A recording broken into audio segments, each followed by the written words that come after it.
Hello students, welcome to JEE classes. मेरा नाम है मोनिका पाल और आप सभी स्टूडेंट्स मेरे साथ पढ़ते हैं डिजिटल इलेक्ट्रॉनिक्स। आज डिजिटल इलेक्ट्रॉनिक्स की हम लेकर आए हैं वन शॉट, जिसमें हम निपटाने वाले हैं यूनिट नंबर 3। तो यूनिट 3 का नाम है सिक्वेंशियल लॉजिक डिजाइन। बेसिकली इसमें हम सिक्वेंशियल सर्किट्स के बारे में पढ़ने वाले हैं। यूनिट 2 में हमने कॉम्बिनेशन सर्किट्स पढ़े थे। आज हम सिक्वेंशियल सर्किट डिजाइन की पूरी यूनिट आज के लेक्चर में कवर करने वाले हैं, यानी कि ये है वन शॉट वीडियो यूनिट 3 की। तो आज के इस लेक्चर में यूनिट 3 का कर देंगे कंप्लीट खात्मा और हर एक टॉपिक आपको इजीली समझा देंगे। बेसिकली देखा जाए तो यूनिट 3 का सिलेबस बहुत ज्यादा है। यूनिट 3 बहुत ज्यादा लेंथी यूनिट है, टॉपिक बहुत सारे हैं और सभी को कवर करना है। तो फटाफट से स्टार्ट कर लेते हैं। सबसे पहले समझेंगे सिक्वेंशियल सर्किट्स हमारे होते क्या हैं। बेसिकली जब हम बात कर रहे थे कॉम्बिनेशन सर्किट्स की, तो कॉम्बिनेशन सर्किट्स में जो आउटपुट है केवल प्रेजेंट वैल्यू ऑफ इनपुट पर डिपेंड करता है, आउटपुट की वैल्यू पर डिपेंड नहीं करता। या कह लीजिए आउटपुट इनपुट किसी तरीके से कनेक्टेड नहीं होते, फीडबैक एलिमेंट का यूज नहीं होता, मेमोरी की जरूरत नहीं होती। But in the case of sequential circuit अगर हम क्या करें, आउटपुट को, कंप्लीट आउटपुट को या आउटपुट के कुछ रेशियो को, पार्ट को हम फीडबैक कर दें with the help of memory element, तब ये सर्किट हमारा बन जाता है sequential circuit. Sequential circuits are digital circuits whose output depends not only on the current inputs but also on the past inputs and their internal states. Clear? This dependence on past input is due to the presence of memory elements such as flip-flop which store information about the circuit. अब हमें यहाँ चूंकि क्या, हमें present input को तो देखना ही देखना है, लेकिन हमारी प्रेजेंट स्टेट क्या है, क्या हमारा पहला आउटपुट था, वो देखने के लिए हमें जरूरत पड़ती है एक स्टोरेज एलिमेंट की। तो इसलिए हम सिक्वेंशियल सर्किट में फ्लिप फ्लॉप का यूज करते हैं। फ्लिप फ्लॉप हमारे बेसिक मेमोरी एलिमेंट है, जिसकी हेल्प से आप single bit of binary, single information of binary bit store कर सकते हैं, 0 या 1 को आप स्टोर कर सकते हैं। तो यहाँ मेमोरी एलिमेंट की फॉर्म में आप फ्लिप फ्लॉप्स का यूज करते हैं। अब कॉम्बिनेशन सर्किट और सिक्वेंशियल सर्किट में क्या डिफरेंस है, यहाँ से आपको सिक्वेंशियल सर्किट के बारे में और क्लियर आइडिया हो जाएगा। बेसिकली कॉम्बिनेशन सर्किट्स की जब बात करते हैं, the outputs of the combination circuit depend only on the present input, केवल प्रेजेंट इनपुट के वैल्यू पर डिपेंड करता है। In the case of sequential circuit the output of the sequential circuit depend on both present and present state, यानी अभी हमें output क्या मिल रहा है उस पर भी डिपेंड करता है। यानी क्लॉक पल्स आने पर नेक्स्ट स्टेट हमारा आउटपुट का क्या होगा, ये प्रेजेंट इनपुट की वैल्यू पर और प्रीवियस वैल्यू ऑफ आउटपुट या पास्ट आउटपुट पर भी डिपेंड करता है। The feedback part is not present in the combination circuit. Combination circuit में कोई फीडबैक यूज नहीं किया जाता, जबकि सिक्वेंशियल सर्किट में हम फीडबैक का यूज करते हैं। In combination circuits memory elements are not required, क्योंकि हमें यहाँ पास्ट स्टेट क्या थी उसका वैल्यू स्टोर करने की जरूरत नहीं पड़ती, इसलिए हमें कॉम्बिनेशन सर्किट में मेमोरी एलिमेंट की जरूरत नहीं पड़ती। But in the case of sequential circuit हमें पास्ट वैल्यू ऑफ आउटपुट को भी स्टोर करके रखना है, इसलिए हमें मेमोरी एलिमेंट की जरूरत पड़ती है। क्लॉक सिग्नल की जरूरत इसमें नहीं पड़ती, ठीक है। सिक्वेंशियल सर्किट में हम क्लॉक पल्सेस का यूज करते हैं। बेसिकली सिक्वेंशियल सर्किट में आगे जब हम काउंटर्स पढ़ेंगे, शिफ्ट रजिस्टर्स पढ़ेंगे, तो हम देखेंगे काउंटर और शिफ्ट रजिस्टर्स सभी में क्लॉक पल्स का यूज किया जाता है। ये हमारे टाइम डिपेंडेंट सर्किट होते हैं, यानी हमारी नेक्स्ट आउटपुट तभी मिलेगी जब क्लॉक पल्स मिलेगी। इनपुट भले ही कुछ भी, अगर क्लॉक पल्स नहीं मिला तो स्टेट में चेंज नहीं होगा। यानी ये जो हमारे सिक्वेंशियल सर्किट होते हैं, आउटपुट पर मिलने वाली वैल्यू को रिटेन कर सकते हैं, यानी रख सकते हैं, स्टोर कर सकते हैं, अनटिल अनलेस आप इसको क्लॉक पल्स ना दें और इनपुट की स्टेट में चेंज ना करें। तो ये क्या करते हैं, आउटपुट पर मिलने वाली जो वैल्यू है उसको होल्ड करके रख सकते हैं। तो यहाँ पर क्लॉक पल्स का या क्लॉक सिग्नल का यूज किया जाता है। कॉम्बिनेशन सर्किट जो है, जो कि इसमें फीडबैक मेमोरी एलिमेंट यूज नहीं होते, तो इनकी कॉम्प्लेक्सिटी बहुत कम होती है, सिंपल टू डिजाइन होते हैं। But in the case of sequential circuit, sequential circuit में हमें क्लॉक पल्स भी लगानी है, फीडबैक भी प्रोवाइड करना है, मेमोरी एलिमेंट भी लगाया है, तो इसलिए हमारे ज्यादा कॉम्प्लिकेटेड सर्किट हो जाते हैं। अब बात कर लेते हैं कि हमारे फ्लिप फ्लॉप क्या होते हैं। जैसे कि मैंने बताया, फ्लिप फ्लॉप बेसिकली हमारे बेसिक फंडामेंटल ब्लॉक्स या बेसिक बिल्डिंग ब्लॉक होते हैं किसी सिक्वेंशियल सर्किट के। आगे जितने भी सिक्वेंशियल सर्किट पढ़ेंगे, सभी के सभी सिक्वेंशियल सर्किट में हम फ्लिप फ्लॉप का यूज करते हैं, यानी काउंटर और शिफ्ट रजिस्टर जो कि एग्जांपल्स है हमारे सिक्वेंशियल सर्किट के, उनको बनाने के लिए हम फ्लिप फ्लॉप का ही यूज करेंगे। Basically flip flop basic memory element होते हैं किसी भी सिक्वेंशियल सर्किट के। और ये फ्लिप फ्लॉप हमारे 4 टाइप के होते हैं, RS flip flop, JK flip flop, D flip flop और T फ्लिप फ्लॉप। सभी फ्लिप फ्लॉप की खासियत यह है कि एक फ्लिप फ्लॉप की हेल्प से आप एक बिट का डेटा स्टोर कर सकते हैं। तो आपको जितने बिट का डेटा स्टोरेज चाहिए आप उतने ही स्टेजेस ऑफ फ्लिप फ्लॉप लगाएंगे। फॉर एग्जाम्पल आपको 4 बिट का डेटा स्टोर करना है तो आपको 4 ही फ्लिप फ्लॉप लगाने पड़ेंगे। अगर आप 3 बिट का डेटा स्टोर करना चाहते हैं तो आपको 3 फ्लिप फ्लॉप लगाने पड़ेंगे। That means for storing n bit of data you need n stages of flip flop. Clear? अब फ्लिप फ्लॉप जो है वैसे हमारे बनते कैसे हैं, क्योंकि फ्लिप फ्लॉप तो हमने एक सर्किट किया, नहीं फ्लिप फ्लॉप भी एक तरह का सर्किट है। बेसिकली फ्लिप फ्लॉप को बनाने के लिए हम यूनिवर्सल गेट्स नैंड गेट और नॉर गेट का यूज करते हैं। एक हमारा फ्लिप फ्लॉप जो होता है वो लैच की हेल्प से बनाया जाता है, यानी कि हम अगर बेसिक एक लैच सर्किट बनाएं, लैच बनता कैसे है, पहले हम लैच सर्किट की बात कर लेते हैं कि लैच कैसे बनेगा।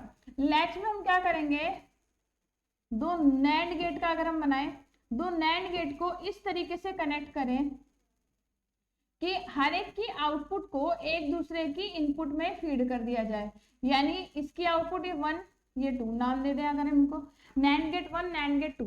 यदि हम क्या करें, पहले वाला जो हमारा नैंड गेट है उसकी आउटपुट को दूसरे नैंड गेट की इनपुट में फीड कर दे, तो आप ये देख रहे हो पहले वाले नैंड गेट की जो आउटपुट थी उसे हमने क्या कर दिया, फीडबैक कर दिया दूसरे नैंड गेट की इनपुट में। सिमिलरली हमारा जो दूसरा नैंड गेट है इसकी आउटपुट को हम फीडबैक कर दें किसमें, अपने पहले वाले नैंड गेट में। तो आप देख रहे हैं यहाँ हमने दो नैंड गेट को ऐसे कनेक्ट किया है कि इनके आउटपुट और इनपुट को हमने क्रॉस कपल्ड कर दिया, यानी आउटपुट को फीडबैक किया है इनपुट में, लेकिन कैसे किया है, क्रॉस फीडबैक यूज किया है। फीडबैक क्या होता है, इसी के आउटपुट को इसी के इनपुट में फीड कर देते तो वो फीडबैक है, सिंपल फीडबैक। लेकिन क्रॉस फीडबैक का मतलब है कि इसका आउटपुट इसके इनपुट में फीड करा दिया और इसका आउटपुट इसके इनपुट में फीड करा दिया। तो अगर हम दो नैंड गेट को इस तरीके से कपल्ड करें तो ये हमारा बेसिक सर्किट जो बनता है इसको हम क्या कहते हैं, लैच। इसको हम क्या कहते हैं, लैच। अब इस लैच के साथ हमें क्लॉक पल्स भी लगानी है, क्योंकि हमने बताया था कि हमारे जितने भी सिक्वेंशियल सर्किट होते हैं दीज आर क्लॉक डेराइवन सर्किट्स, यानी सभी क्लॉक पल्स पे काम करेंगे तो हमको क्लॉक पल्स भी देनी है, प्लस इस सर्किट को चलाने के हमें कुछ ड्राइविंग गेट्स भी लगाने पड़ेंगे। तो हम इसके साथ कुछ एडिशनल सर्किटरी जोड़ते हैं, इन्हें ड्राइविंग गेट्स लगाएंगे, क्लॉक पल्स लगाएंगे, तब जाके ये हमारा सर्किट जो बनेगा ये कहलाएगा फ्लिप फ्लॉप। तो पहली बात तो आप ये समझ लेना कि फ्लिप फ्लॉप जो बनते हैं वो लैचेस से बनते हैं। तो ये जो सबसे बेसिक सर्किट है ये है लैच। लैच में फिर आप ड्राइविंग गेट्स लगा दो, क्लॉक पल्स लगा दो, तो ये बन जाएगा फ्लिप फ्लॉप। तो फ्लिप फ्लॉप हमारे बेसिक मेमोरी एलिमेंट होते हैं किसी भी सिक्वेंशियल सर्किट का। फ्लिप फ्लॉप को हम नैंड गेट या नॉर गेट की हेल्प से बना सकते हैं। इसमें हम क्या करते हैं, दोनों नैंड गेट की आउटपुट और इनपुट को एक दूसरे से क्रॉस कपल्ड कर लेते हैं। अब इसके आगे अगर हमने एक और नैंड गेट लगा दिया, एक नैंड गेट यहाँ लगा दिया और एक नैंड गेट हमने यहाँ लगा दिया, ठीक है, यहाँ पर एक इनपुट ये एक इनपुट ये और दोनों को कॉमन करके एक क्या दे दी, क्लॉक पल्स। तो ये हमारा हो गया CLK क्लॉक, एक इनपुट ये एक इनपुट ये। तो आप देख रहे हैं 4 नैंड गेट की हेल्प से हमने क्या बनाया, फ्लिप फ्लॉप। अभी जो पूरा एंटायर सर्किट यहाँ बनकर आपको नजर आ रहा है ये क्या है, फ्लिप फ्लॉप। तो बेसिकली एक फ्लिप फ्लॉप को आप 4 नैंड गेट या 4 नॉर गेट की हेल्प से बना सकते हैं। अभी नैंड गेट हमारा 4 टाइप का हो सकता है, SR flip flop, JK flip flop, T flip flop and D flip flop. तो SR फ्लिप फ्लॉप क्या है, इसका सर्किट यहाँ पर बना हुआ है। Basic type of flip flop जो हमारा वो SR फ्लिप फ्लॉप है। SR फ्लिप फ्लॉप का नाम है सेट रीसेट फ्लिप फ्लॉप। इसका नाम सेट रीसेट फ्लिप फ्लॉप इसलिए रखा गया जिसमें इसके आउटपुट पे हमें 2 स्टेट मिलेंगी कि या तो फ्लिप फ्लॉप हमारी सेट कंडीशन में होगा या रीसेट कंडीशन में है। सेट कंडीशन में होने का मतलब है कि फ्लिप फ्लॉप के आउटपुट पर आपको 1 मिलेगा और रीसेट होने का मतलब है फ्लिप फ्लॉप के आउटपुट पर आपको 0 मिलेगा। तो इसकी 2 स्टेट जो है सेट और रीसेट, इसी के नाम पर इसका नाम पड़ गया सेट रीसेट फ्लिप फ्लॉप। और इसकी दोनों इनपुट का नाम भी S और R फ्लिप फ्लॉप है। तो यहाँ पर आपको जो दिखाई दे रहा है बेसिक फ्लिप फ्लॉप ये हमारा SR फ्लिप फ्लॉप है, जिसमें आप कैसे देख रहे हैं 2 नैंड गेट की आउटपुट और इनपुट को एक दूसरे से क्रॉस कपल्ड कर दिया। ये हमारी हो जाएगी Q और ये हो जाएगी Q बार या इसको Q डैश कहते हैं, या कई केसेस में इसको QN और इसको QN+1 लिखा होता है, यानी ये हमारी प्रेजेंट स्टेट और ये नेक्स्ट स्टेट होगी आउटपुट की। क्लियर? तो SR फ्लिप फ्लॉप जो है हमारा एक 2 इनपुट वाला फ्लिप फ्लॉप है जिसकी 2 इनपुट S और R है। तो SR फ्लिप फ्लॉप का सर्किट डायग्राम तो आपको दिखा दिया, लेकिन SR फ्लिप फ्लॉप की ट्रुथ टेबल क्या होगी वो दिखा देते हैं। तो SR फ्लिप फ्लॉप की जो ट्रुथ टेबल होगी उसके पॉसिबल कॉम्बिनेशन हो जाएंगे 4। पॉसिबल कॉम्बिनेशन 4 होने का मतलब है या तो दोनों इनपुट 0 होंगी, एस बी 0 आर बी 0, या दोनों इनपुट में एक 0 एक 1 यानी एस 0 आर 1, या फिर एस 1 आर 0, या कंडीशन होगी दोनों ही 1 1 होंगे। तो इस तरीके से एस आर के 4 पॉसिबल कॉम्बिनेशन हमारे पास आ जाएंगे। बट हमें यहाँ पर मानना है कि हमें प्रेजेंटली कोई स्टेट मिल रही है, क्योंकि हमने बताया सिक्वेंशियल सर्किट में जो नेक्स्ट स्टेट होगी आउटपुट पर, जो आपको नेक्स्ट वैल्यू मिलेगी, वो डिपेंड करती है इन इनपुट की वैल्यू पर, साथ साथ आपका प्रीवियस स्टेट क्या था, प्रीवियस आउटपुट क्या था, इस बात पर भी डिपेंड करता है। यानी अगर हम इसकी नेक्स्ट स्टेट को क्यू एन प्लस 1 माने या क्यू बार माने, तो ये वैल्यू डिपेंड करती है कि एस और आर का वैल्यू क्या है प्लस आपकी प्रीवियस आउटपुट क्यू क्या थी। तो यहाँ हमने ट्रुथ टेबल प्रिपेयर किया जिसमें हमने एस और आर के पॉसिबल कॉम्बिनेशन लिखे। तो आप देख रहे हैं यहाँ पर 1 2 3 4 5 6 7 8 कॉम्बिनेशन लिखे। 8 कॉम्बिनेशन क्यों लिखे? एक बार हमने एस का वैल्यू भी 0 लिया, आर का वैल्यू भी 0 लिया, और उस कंडीशन में हम मान रहे हैं कि प्रेजेंट स्टेट जो हमें मिल रहा है वो है 0। सेम कंडीशन यानी S0 R0 के लिए एक बार हमने माना प्रेजेंट कंडीशन हमारी आउटपुट की क्या मिल रही है 1, तो हम हर एक पॉसिबल कॉम्बिनेशन ऑफ इनपुट के लिए Qn को एक बार 0 मानेंगे, एक बार 1। तो आप देख रहे हैं जब S equals to 0 R equals to 1 है तो एक बार Qn को क्या माना 0, और फिर same S equals to 0 R equals to 1 के लिए Qn को क्या माना 1। तो हम इस तरीके से देखते हैं कि हमारे 8 तरह के से हम कॉम्बिनेशन बना रहे हैं, क्योंकि यहाँ पर ट्रुथ टेबल प्रिपेयर करते समय हमें ये भी ध्यान रखना है कि हमारा Qn का वैल्यू क्या है। क्लियर? आप देखिए यहाँ पर ये कैसे काम करेगा, इसकी हमें आउटपुट देखनी है। तो जब S और R दोनों 0 होते हैं, ये वाली कंडीशन जो आपको नजर आ रही है, S भी 0 R भी 0, S और R 0 होने का मतलब है दोनों ही इनपुट 0 है। अच्छा, इसमें क्लॉक पल्स का हमने ब्लॉक नहीं दिखाया। अगर इस सर्किट को क्लॉक पल्स नहीं दी जाती है तो एस और आर की वैल्यू कुछ भी हो, ये हमारा फंक्शन नहीं करेगा। तो सीक्वेंशियल सर्किट की खासियत होती है, इसको सबसे पहले क्लॉक पल्स चाहिए होती है। अगर क्लॉक पल्स ना हो तो इनपुट का वैल्यू कुछ भी हो, ये काम नहीं करेगा। तो यहाँ हमने माना इसको क्लॉक पल्स दे दी, एस का वैल्यू 0 आर का वैल्यू 0 है, तो उस कंडीशन में हम मान रहे हैं ये भी 0 है, ये भी 0 है, और जो Q मिल रहा है वो भी क्या है 0 है। तो यही 0 कहाँ आ जाएगा, हमारे इस फ्लॉप पे आ जाएगा, इस फ्लिप फ्लॉप पे आ जाएगा। तो इस तरीके से हम देखते हैं कि हमें आउटपुट पे क्या होगा, यहाँ पर Q बार क्या मिलेगा 0 ही मिलेगा, यानी कोई चेंज नहीं मिलेगा, नो चेंज। नो चेंज यानी जो पहले आउटपुट मिल रहा था वही मिलेगा। फिर से 0 0, और अब हम आउटपुट मान रहे हैं कि प्रेजेंट आउटपुट हमें 1 मिल रहा है, तो नेक्स्ट आउटपुट अभी भी 1 मिलेगा, यानी नो चेंज। यानी एक चीज क्लियर हुई कि जब R और S की वैल्यू 0 होती है, S equals to 0 R equals to 0 होता है, तो भले ही आपकी प्रेजेंट आउटपुट कुछ भी मिल रही हो, नेक्स्ट आउटपुट क्या होगी, सेम ही रहेगी, नो चेंज होगा। दूसरी कंडीशन है कि हमारा S equals to 0 R equals to 1 है, और मैंने बताया था कि हमारा flip flop SR flip flop जो है वो सेट और रीसेट अवस्था में आता है। तो अभी आप देख रहे हैं इसकी R पिन हाई है, यानी R इनपुट हाई है, R इक्वल्स टू 1 दे रखा है। इस कंडीशन में R इक्वल्स टू 1 होने का मतलब है फ्लिप फ्लॉप रीसेट स्टेट में आ जाएगा, रीसेट की कंडीशन में आ जाएगा। रीसेट कंडीशन में आने का मतलब है इनपुट प्रेजेंट, जो प्रेजेंट आपको आउटपुट मिल रही थी, जो पहले मिल रही थी, वो कुछ भी हो, अब नेक्स्ट आउटपुट क्या रहेगी 0 ही मिलेगी। तो आप देख रहे हैं यहाँ पर क्या था, पहली जो आउटपुट थी वो क्या मिल रही थी 0, बट नेक्स्ट स्टेट अभी भी क्या मिलेगी 0। पहली आउटपुट क्या थी 1, तो अभी भी क्या मिलेगा 0। यानी यहाँ इस कंडीशन में हम देख रहे हैं flip flop is in reset state. तो जब R इक्वल्स टू 1 होता है तो प्रीवियस आउटपुट आपका कुछ भी हो, फ्लिप फ्लॉप आपका रीसेट ही रहेगा। सिमिलरली 1 0 की कंडीशन में जब S इक्वल्स टू 1 और R इक्वल्स टू 0 होता है, S इक्वल्स टू 1 और R इक्वल्स टू 0 होने का मतलब है जो इसकी सेट इनपुट है वो हाई है और रीसेट इनपुट आपकी लो है। तो जब फ्लिप फ्लॉप की सेट इनपुट हाई होती है, S इक्वल्स टू 1 होता है, तो फ्लिप फ्लॉप सेट अवस्था में, सेट कंडीशन में, या कह लीजिए सेट स्टेट में आ जाता है। यानी कि अब प्रीवियस आउटपुट आपका कुछ भी हो, इट डजंट मैटर, आउटपुट आपकी क्या मिलेगी 1 1 ही मिलेगी। तो आप देख रहे हैं पास्ट आउटपुट या हमारी जो स्टेट थी वो क्या थी 0, लेकिन आउटपुट पे क्या मिलेगा अब 1 ही मिलेगा।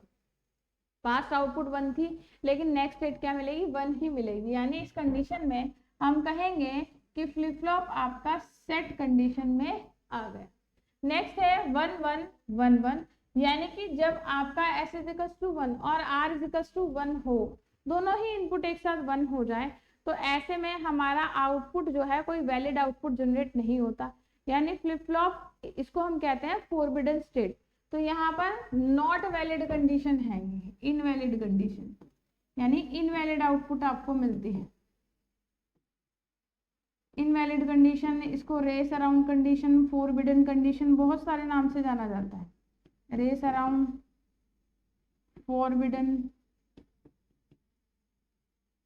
तो सबसे बड़ी प्रॉब्लम जो SR फ्लिप फ्लॉप के साथ है कि ये 1 1, जब S और R दोनों इनपुट एक साथ 1 हो जाए तो इस स्टेट में ये काम नहीं कर पाता। क्लियर?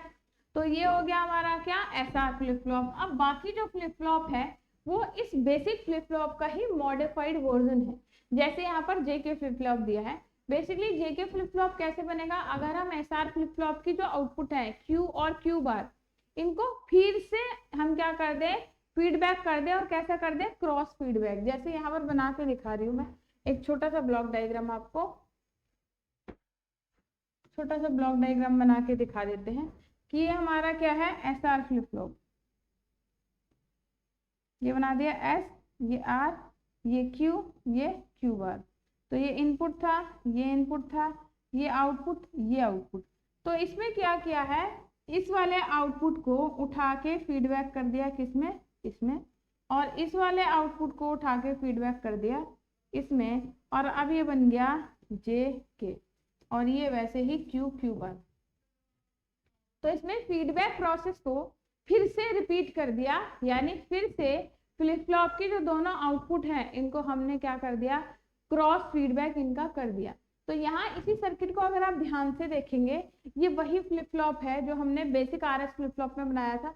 देख रहे हैं आप, 2 NAND गेट हैं, इसकी आउटपुट को इसकी इनपुट में फीड कर दिया, इसके आउटपुट को इसकी इनपुट में फीड कर दिया। ये 2 ड्राइविंग गेट लगाए थे, दोनों को कॉमन क्लॉक पल्स दे दी, बिल्कुल वही है, ये R था, ये S था, बस अंतर क्या है, अब एक बार फिर से फीडबैक कर दिया, इस आउटपुट को उठा के इसमें फीडबैक कर दिया, और ऊपर वाले के आउटपुट को उठा के नीचे वाले NAND गेट की इनपुट में हमने डाल दिया। तो ये हमारा बन गया JK flip flop. JK flip flop basically हमारा SR फ्लिप फ्लॉप का ही मॉडिफाइड वर्जन है। SR फ्लिप फ्लॉप में जो रेस अराउंड कंडीशन होती है, यानी कि इनवैलिड कंडीशन जो आ रही थी 1 1, उसको रिमूव करने के लिए, उसको हटाने के लिए हमारा JK फ्लिप फ्लॉप सबसे बढ़िया फ्लिप फ्लॉप है, और काफी सारे सिक्वेंशियल सर्किट में JK फ्लिप फ्लॉप का इसीलिए बहुत यूज किया जाता है। बेसिकली JK फ्लिप फ्लॉप बिल्कुल वैसे ही काम करेगा जैसे आपका SR फ्लिप फ्लॉप करता है। देखिए, जब 0 0 होता है इनपुट, तो आउटपुट भले ही कुछ भी हो, प्रेजेंट आपको जो आउटपुट थी, पास्ट आउटपुट कुछ भी हो, जो भी मिल रही थी मतलब पहले, वो कुछ भी हो, नो चेंज मिलेगा। यानी नेक्स्ट स्टेट क्या होगी, अभी भी क्या रहेगी, 0, नेक्स्ट स्टेट अभी भी हमारी क्या रहेगी, सेम ही रहेगी। अगर पास्ट आउटपुट हमारी क्या थी, 0 थी, तो नेक्स्ट आउटपुट भी 0 ही रहेगी। अगर पास्ट आउटपुट 1 थी, तो नेक्स्ट आउटपुट भी क्या रहेगी, 1 ही रहेगी, यानी नो चेंज वाली कंडीशन आएगी, जो कि SR फ्लिप फ्लॉप में थी। फिर सेम वैसे ही जब हमारा S equals to 0, R equals to 1 था, यानी फ्लिप फ्लॉप क्या हो जाता था, रीसेट। सेम वैसे ही यहाँ भी JK फ्लिप फ्लॉप ठीक ऐसे ही काम करेगा। जब हमारा J equals to 0, K equals to 1 हो, तो फ्लिप फ्लॉप हो जाएगा रीसेट, यानी पास्ट आउटपुट अब आपको कुछ भी मिल रहा हो, नेक्स्ट आउटपुट आपको 0 ही मिलेगा। थर्ड कंडीशन है कि जब हमारे कॉम्बिनेशन हो 1 0, यानी J इक्वल्स टू 1 और K इक्वल्स टू 0 हो, दैट मीन्स यहाँ फ्लिप फ्लॉप हो जाएगा सेट कंडीशन में, यानी अब हमारा पास्ट आउटपुट कुछ भी मिल रहा हो, नेक्स्ट आउटपुट क्या आएगा, 1 ही आएगा। लास्ट कंडीशन ये बहुत इंपॉर्टेंट है, जिसको हम रेस अराउंड कंडीशन भी कहते हैं। रेस अराउंड कंडीशन हमारी जब होती है जब दोनों ही इनपुट एक साथ 1 हो। आज जब JK फ्लिप फ्लॉप से पहले हम SR फ्लिप फ्लॉप की बात कर रहे थे, तो उसमें S इक्वल्स टू 1 और R इक्वल्स टू 1 होने पर इनवैलिड कंडीशन ये प्रोड्यूस करा था। But in the case of JK flip flop, जब हमारा J इक्वल्स टू 1 और K इक्वल्स टू 1 हो, यानी दोनों इनपुट एक साथ 1 हो, तो उस कंडीशन में हमारा JK फ्लिप फ्लॉप क्या करता है, टोगल करता है। क्या करता है, टोगल। अब ये टोगल क्या होता है, टोगल का मतलब है कंडीशन में चेंज करेगा।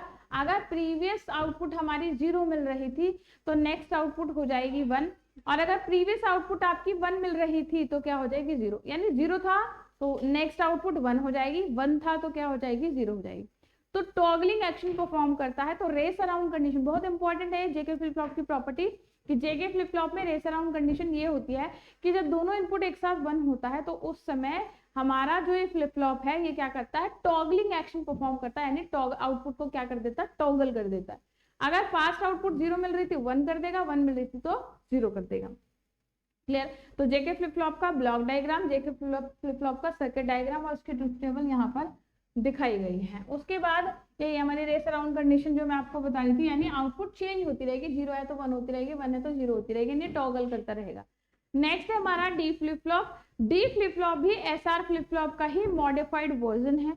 हमने देखा था एसआर फ्लिप फ्लॉप में सबसे बड़ी प्रॉब्लम यह आती है कि जब हमारा एस और आर दोनों 1 होते हैं तो ये हमारा फंक्शन नहीं कर पाता। तो इसके लिए हमने एक सोल्यूशन ये किया कि दोनों इनपुट को कॉमन कर दिया और इनके बीच एक क्या लगा दिया, इन्वर्टर गेट लगा दिया। देखो बिल्कुल सेम वही सर्किट डायग्राम है, दो हमने नैंड गेट लिए। ये इसको ब्लॉक डायग्राम की मदद से भी अगर समझाएं तो ये हमारा क्या था, एसआर फ्लिप फ्लॉप, ये एस, ये आर, ये क्यू, ये क्यू बार। क्लियर। अब अगर हम क्या करें, एस और आर के बीच एक इन्वर्टर गेट लगा दें ऐसे और एक कॉमन इनपुट बाहर निकाल दें तो वो हो गया डी फ्लिप फ्लॉप। तो हम एसआर फ्लिप फ्लॉप की हेल्प से डी फ्लिप फ्लॉप बना सकते हैं, यानी एसआर फ्लिप फ्लॉप में ही चेंज करके हमने डी फ्लिप फ्लॉप बनाया है।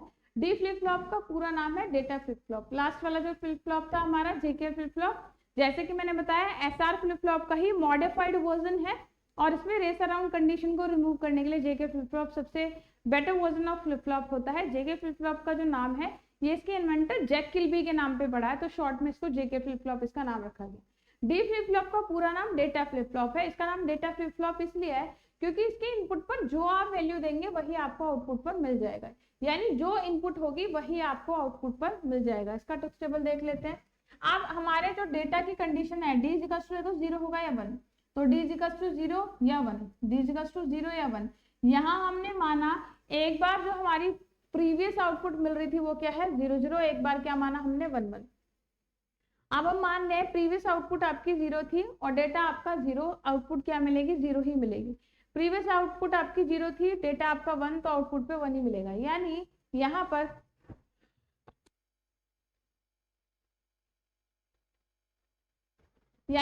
पर डेटा फ्लिप फ्लॉप की खासियत है कि जो आप इसको इनपुट पर वैल्यू देते हैं वही आउटपुट पर प्रोड्यूस करता है। आप देख रहे हो डी इक्वल्स टू 0 दिया तो 0 ही मिल रहा है, डी इक्वल्स टू 1 दिया तो 1 ही मिल रहा है, डी इक्वल्स टू 0 था तो 0 ही मिल रहा है, डी इक्वल्स टू 1 था तो 1 ही मिल रहा है। यानी कि आपकी डी फ्लिप फ्लॉप के केस में हमारा पास्ट आउटपुट वैल्यू क्या था ये कंसिडर नहीं करता, इनपुट पर जो वैल्यू दी जाती है वही आगे आउटपुट पर प्रोड्यूस कर लेता है। तो इसलिए डी फ्लिप फ्लॉप का यूज हम रजिस्टर्स में बहुत ज्यादा करते हैं। तो शिफ्ट रजिस्टर्स या हमारे जो रजिस्टर्स होते हैं उनमें डी फ्लिप फ्लॉप का यूज बहुत ज्यादा किया जाता है, क्योंकि इनपुट पर जो वैल्यू देते हो वही ये आउटपुट पर प्रोड्यूस कर देता है और यही रजिस्टर का काम होता है कि जो इनपुट पर दिया वही इसे आउटपुट पर देना है। तो डी फ्लिप फ्लॉप पे डी इज इक्वल टू 0 है तो 0 ही मिलेगा, 1 है तो 1 ही मिलेगा, 0 है तो 0 ही मिलेगा, 1 है तो 1 ही मिलेगा, भले ही आपका प्रीवियस स्टेट या प्रीवियस आउटपुट कुछ भी रहा हो। क्लियर। नेक्स्ट जो हमारा फ्लिप फ्लॉप है वो है टी फ्लिप फ्लॉप, जिसको हम टॉगल फ्लिप फ्लॉप कहते हैं।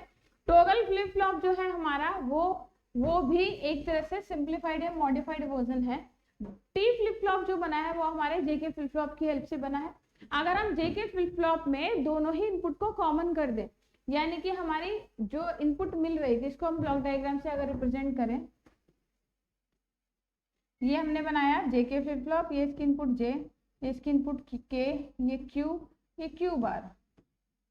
तो इसकी 2 आउटपुट थी और 2 ही क्या थी इनपुट। अगर हम क्या करें दोनों इनपुट को कॉमन करके एक इनपुट बाहर निकाल दें तो ये बन जाएगा टी फ्लिप फ्लॉप। तो जेके फ्लिप फ्लॉप में हमने क्या चेंज किया कि इसकी दोनों इनपुट को कॉमन करके एक इनपुट टर्मिनल बाहर निकाल दिया जिसको हमने टी टर्मिनल या टी इनपुट कहा। तो बेसिकली टॉगल फ्लिप फ्लॉप क्या है हमारा जेके फ्लिप फ्लॉप का ही मॉडिफाइड वर्जन है। यहाँ भी आप देख सकते हैं बिल्कुल वही हमारे 2 नैंड गेट लगे हैं जो कि क्रॉस कपल्ड है, फिर इनके आउटपुट को हमने वापस से फीड कर दिया इसमें और दोनों इनपुट का यानी जेके बनाया और जेके के जो दोनों इनपुट थी उनको कॉमन कर दिया। तो अगर आपको एसआर फ्लिप फ्लॉप बनाना आ गया तो आप डी फ्लिप फ्लॉप लगा देंगे, दोनों इनपुट को कॉमन करके बीच में इन्वर्टर गेट लगा देंगे तो बन गया D flip flop. SR flip flop कैसे बना था, 2 नैंड गेट दो नैंड गेट की आउटपुट को और इनपुट को हमने क्रॉस फीडबैक कर दिया, दो ड्राइविंग गेट लगाए, क्लॉक पल्स लगाई, दो इनपुट बाहर निकाले, एस और आर। डी फ्लिप फ्लॉप कैसे बना, एस और आर इनपुट को कॉमन कर दिया with the help of inverter gate, बीच में इन्वर्टर गेट लगा दिया, तो ये बन गया D flip flop. JK flip flop कैसे बनाया हमने कि जो एस आर फ्लिप फ्लॉप की आउटपुट क्यू थी, क्यू और क्यू बार थी, उन्हें हमने फिर से क्रॉस फीडबैक कर दिया, यानी पहली वाली जो आउटपुट थी उसे दूसरे नैंड गेट की इनपुट में और दूसरी वाली जो आउटपुट थी उसे पहले नैंड गेट की इनपुट में फीड कर दिया। ये बन गया जेके। जेके से हमने बनाया टी, दोनों इनपुट जे और के को कॉमन करके एक टर्मिनल बाहर निकाल दिया, तो बन गया टी फ्लिप फ्लॉप। तो टी फ्लिप फ्लॉप जो है ये टॉगल एक्शन परफॉर्म करने के लिए यूज किया जाता है। टी की भी वैल्यू या तो 0 होगी या 1 होगी, पॉसिबल कॉम्बिनेशन दो ही होंगे, यानी कि या तो टी इक्वल्स टू 0 होगा या टी इक्वल्स टू 1 होगा। अब हम मान रहे हैं एक बार जब टी इक्वल्स टू 0 है तो हम मान रहे हैं कि प्रीवियस आउटपुट जो मिल रही थी वो थी 0, दोबारा मान रहे हैं कि प्रीवियस आउटपुट क्या थी 1। सिमिलरली टी इक्वल्स टू 1 के केस में एक बार हम मान रहे हैं टी इक्वल्स टू 0 और एक बार मान रहे हैं टी इक्वल्स टू 1। तो बेसिकली जब हमारा t इक्वल्स टू 0 होता है यानी टी इनपुट का वैल्यू 0 होता है तो जो आउटपुट होती है वही हमारी नेक्स्ट आउटपुट पे मिल जाती है। तो प्रीवियस आउटपुट क्या थी 0, तो नेक्स्ट भी क्या हो जाएगी 0। प्रीवियस आउटपुट क्या थी 1, नेक्स्ट भी क्या हो जाएगी 1। बट इफ इन केस अगर t इक्वल्स टू 1 होता है, आप देख रहे हैं t इक्वल्स टू 1 है, तब ये हमारा आउटपुट को टॉगल करता है, यानी अगर प्रीवियस आउटपुट 0 है तो नेक्स्ट क्या मिल जाएगी 1, अगर प्रीवियस आउटपुट 1 है तो नेक्स्ट क्या मिल जाएगी 0। तो इस तरीके से टॉगल फ्लिप फ्लॉप जो है आउटपुट को टॉगल करता है व्हेन t इक्वल्स टू 1। अब नेक्स्ट है हमारा flip flop conversion. Flip flop conversion का मतलब है कि आप एक one type of flip flop से another type of flip flop बना सकते हैं। कि आपको जैसे सपोज आपके पास एसआर फ्लिप फ्लॉप है तो आप उसके हेल्प से जेके टी डी फ्लिप फ्लॉप भी बना सकते हैं। आपके पास जेके फ्लिप फ्लॉप अवेलेबल है तो आप उसका use SR flip flop, T flip flop, D flip flop की तरह भी कर सकते हैं। तो ये हमारा फ्लिप फ्लॉप कन्वर्जन, यानी एक तरह के फ्लिप फ्लॉप से दूसरे तरह का फ्लिप फ्लॉप आप बना सकते हैं। या पहला कन्वर्जन जो आपको दिखा रखा है वो क्या है, flip flop conversion JK flip flop to SR flip flop. यानी आपके पास जेके फ्लिप फ्लॉप अवेलेबल है और आपको उससे एसआर फ्लिप फ्लॉप बनाना है। जितने भी फ्लिप फ्लॉप हमारे पास होते हैं सारे के सारे in the form of IC होते हैं, यानी इंटीग्रेटेड सर्किट की फॉर्म में होते हैं। डिफरेंट फ्लिप फ्लॉप जो आपने पढ़े, D flip flop, T flip flop, SR flip flop, JK flip flop, इनकी भी आईसीज मार्केट में अवेलेबल है। तो ऐसे डिस्क्रीट सर्किट की फॉर्म में आपको देखने को नहीं मिलते। ये तो आपको समझाने के लिए हमने बताया कि इसका इंटरनल सर्किट ऐसा होता है, बट जो हमारे जितने भी फ्लिप फ्लॉप हैं ये आईसीज की फॉर्म में अवेलेबल हैं। तो कैसे हम जेके फ्लिप फ्लॉप का यूज एसआर फ्लिप फ्लॉप की तरह कर सकते हैं, ये कन्वर्जन देखेंगे। कन्वर्जन के लिए सबसे पहला हमारा स्टेप होता है कि जो डिजायर्ड फ्लिप फ्लॉप है, जो हमें चाहिए, हमें जेके से कौन सा फ्लिप फ्लॉप चाहिए, एसआर फ्लिप फ्लॉप चाहिए, तो डिजायर्ड फ्लिप फ्लॉप क्या हो जाएगा, एसआर फ्लिप फ्लॉप हो जाएगा। तो सबसे पहले डिजायर्ड फ्लिप फ्लॉप की आप ट्रुथ टेबल बनाएंगे। तो यहाँ हमने डिजायर्ड फ्लिप फ्लॉप जो कि एसआर फ्लिप फ्लॉप है उसकी ट्रुथ टेबल बना ली। अब हमने बताया था एसआर फ्लिप फ्लॉप में भी हर एक पॉसिबल कॉम्बिनेशन ऑफ इनपुट के लिए आपको दो बार इसको लिखना है। एक बार आप पास्ट आउटपुट को 0, एक बार पास्ट आउटपुट को 1 लिखेंगे। तो हमने सारी कंडीशन लिख ली कि प्रेजेंट स्टेट हमें क्या मिल रही है, यानी क्लॉक पल्स आने से पहले हमें क्या आउटपुट मिल रही थी वो हमने लिख ली। 0 एक बार 0 माना, एक बार 1, एक बार 0, एक बार 1, एक बार 0, एक बार 1। जब एस और आर दोनों 1 1 होते हैं तो इसमें एस आर फ्लिप फ्लॉप में ये इनवैलिड कंडीशन होती है, यानी यहाँ पर कोई वैलिड आउटपुट आपको नहीं मिलता। तो हमारी नेक्स्ट स्टेट क्या क्या होगी वो भी हमने भर ली एस आर फ्लिप फ्लॉप की टेबल एग्जैक्टली। दूसरा स्टेप जो हमें करना है वो क्या है, हमें जो फ्लिप फ्लॉप हमारे पास अवेलेबल है उसका हमें एक्साइटेशन टेबल बनाना है। तो हमने क्या किया, जेके फ्लिप फ्लॉप की ट्रुथ टेबल ली, उससे एक्साइटेशन टेबल तैयार की। कैसे, जेके फ्लिप फ्लॉप की कंडीशन भी ठीक वैसी आती है, आप मैच करेंगे, देखो वही कंडीशन है 0 0 0 0 0 0 1 1 0 1 0 0 0 1 1 0, बिल्कुल सेम है 1 0 0 1 1 0 1 1।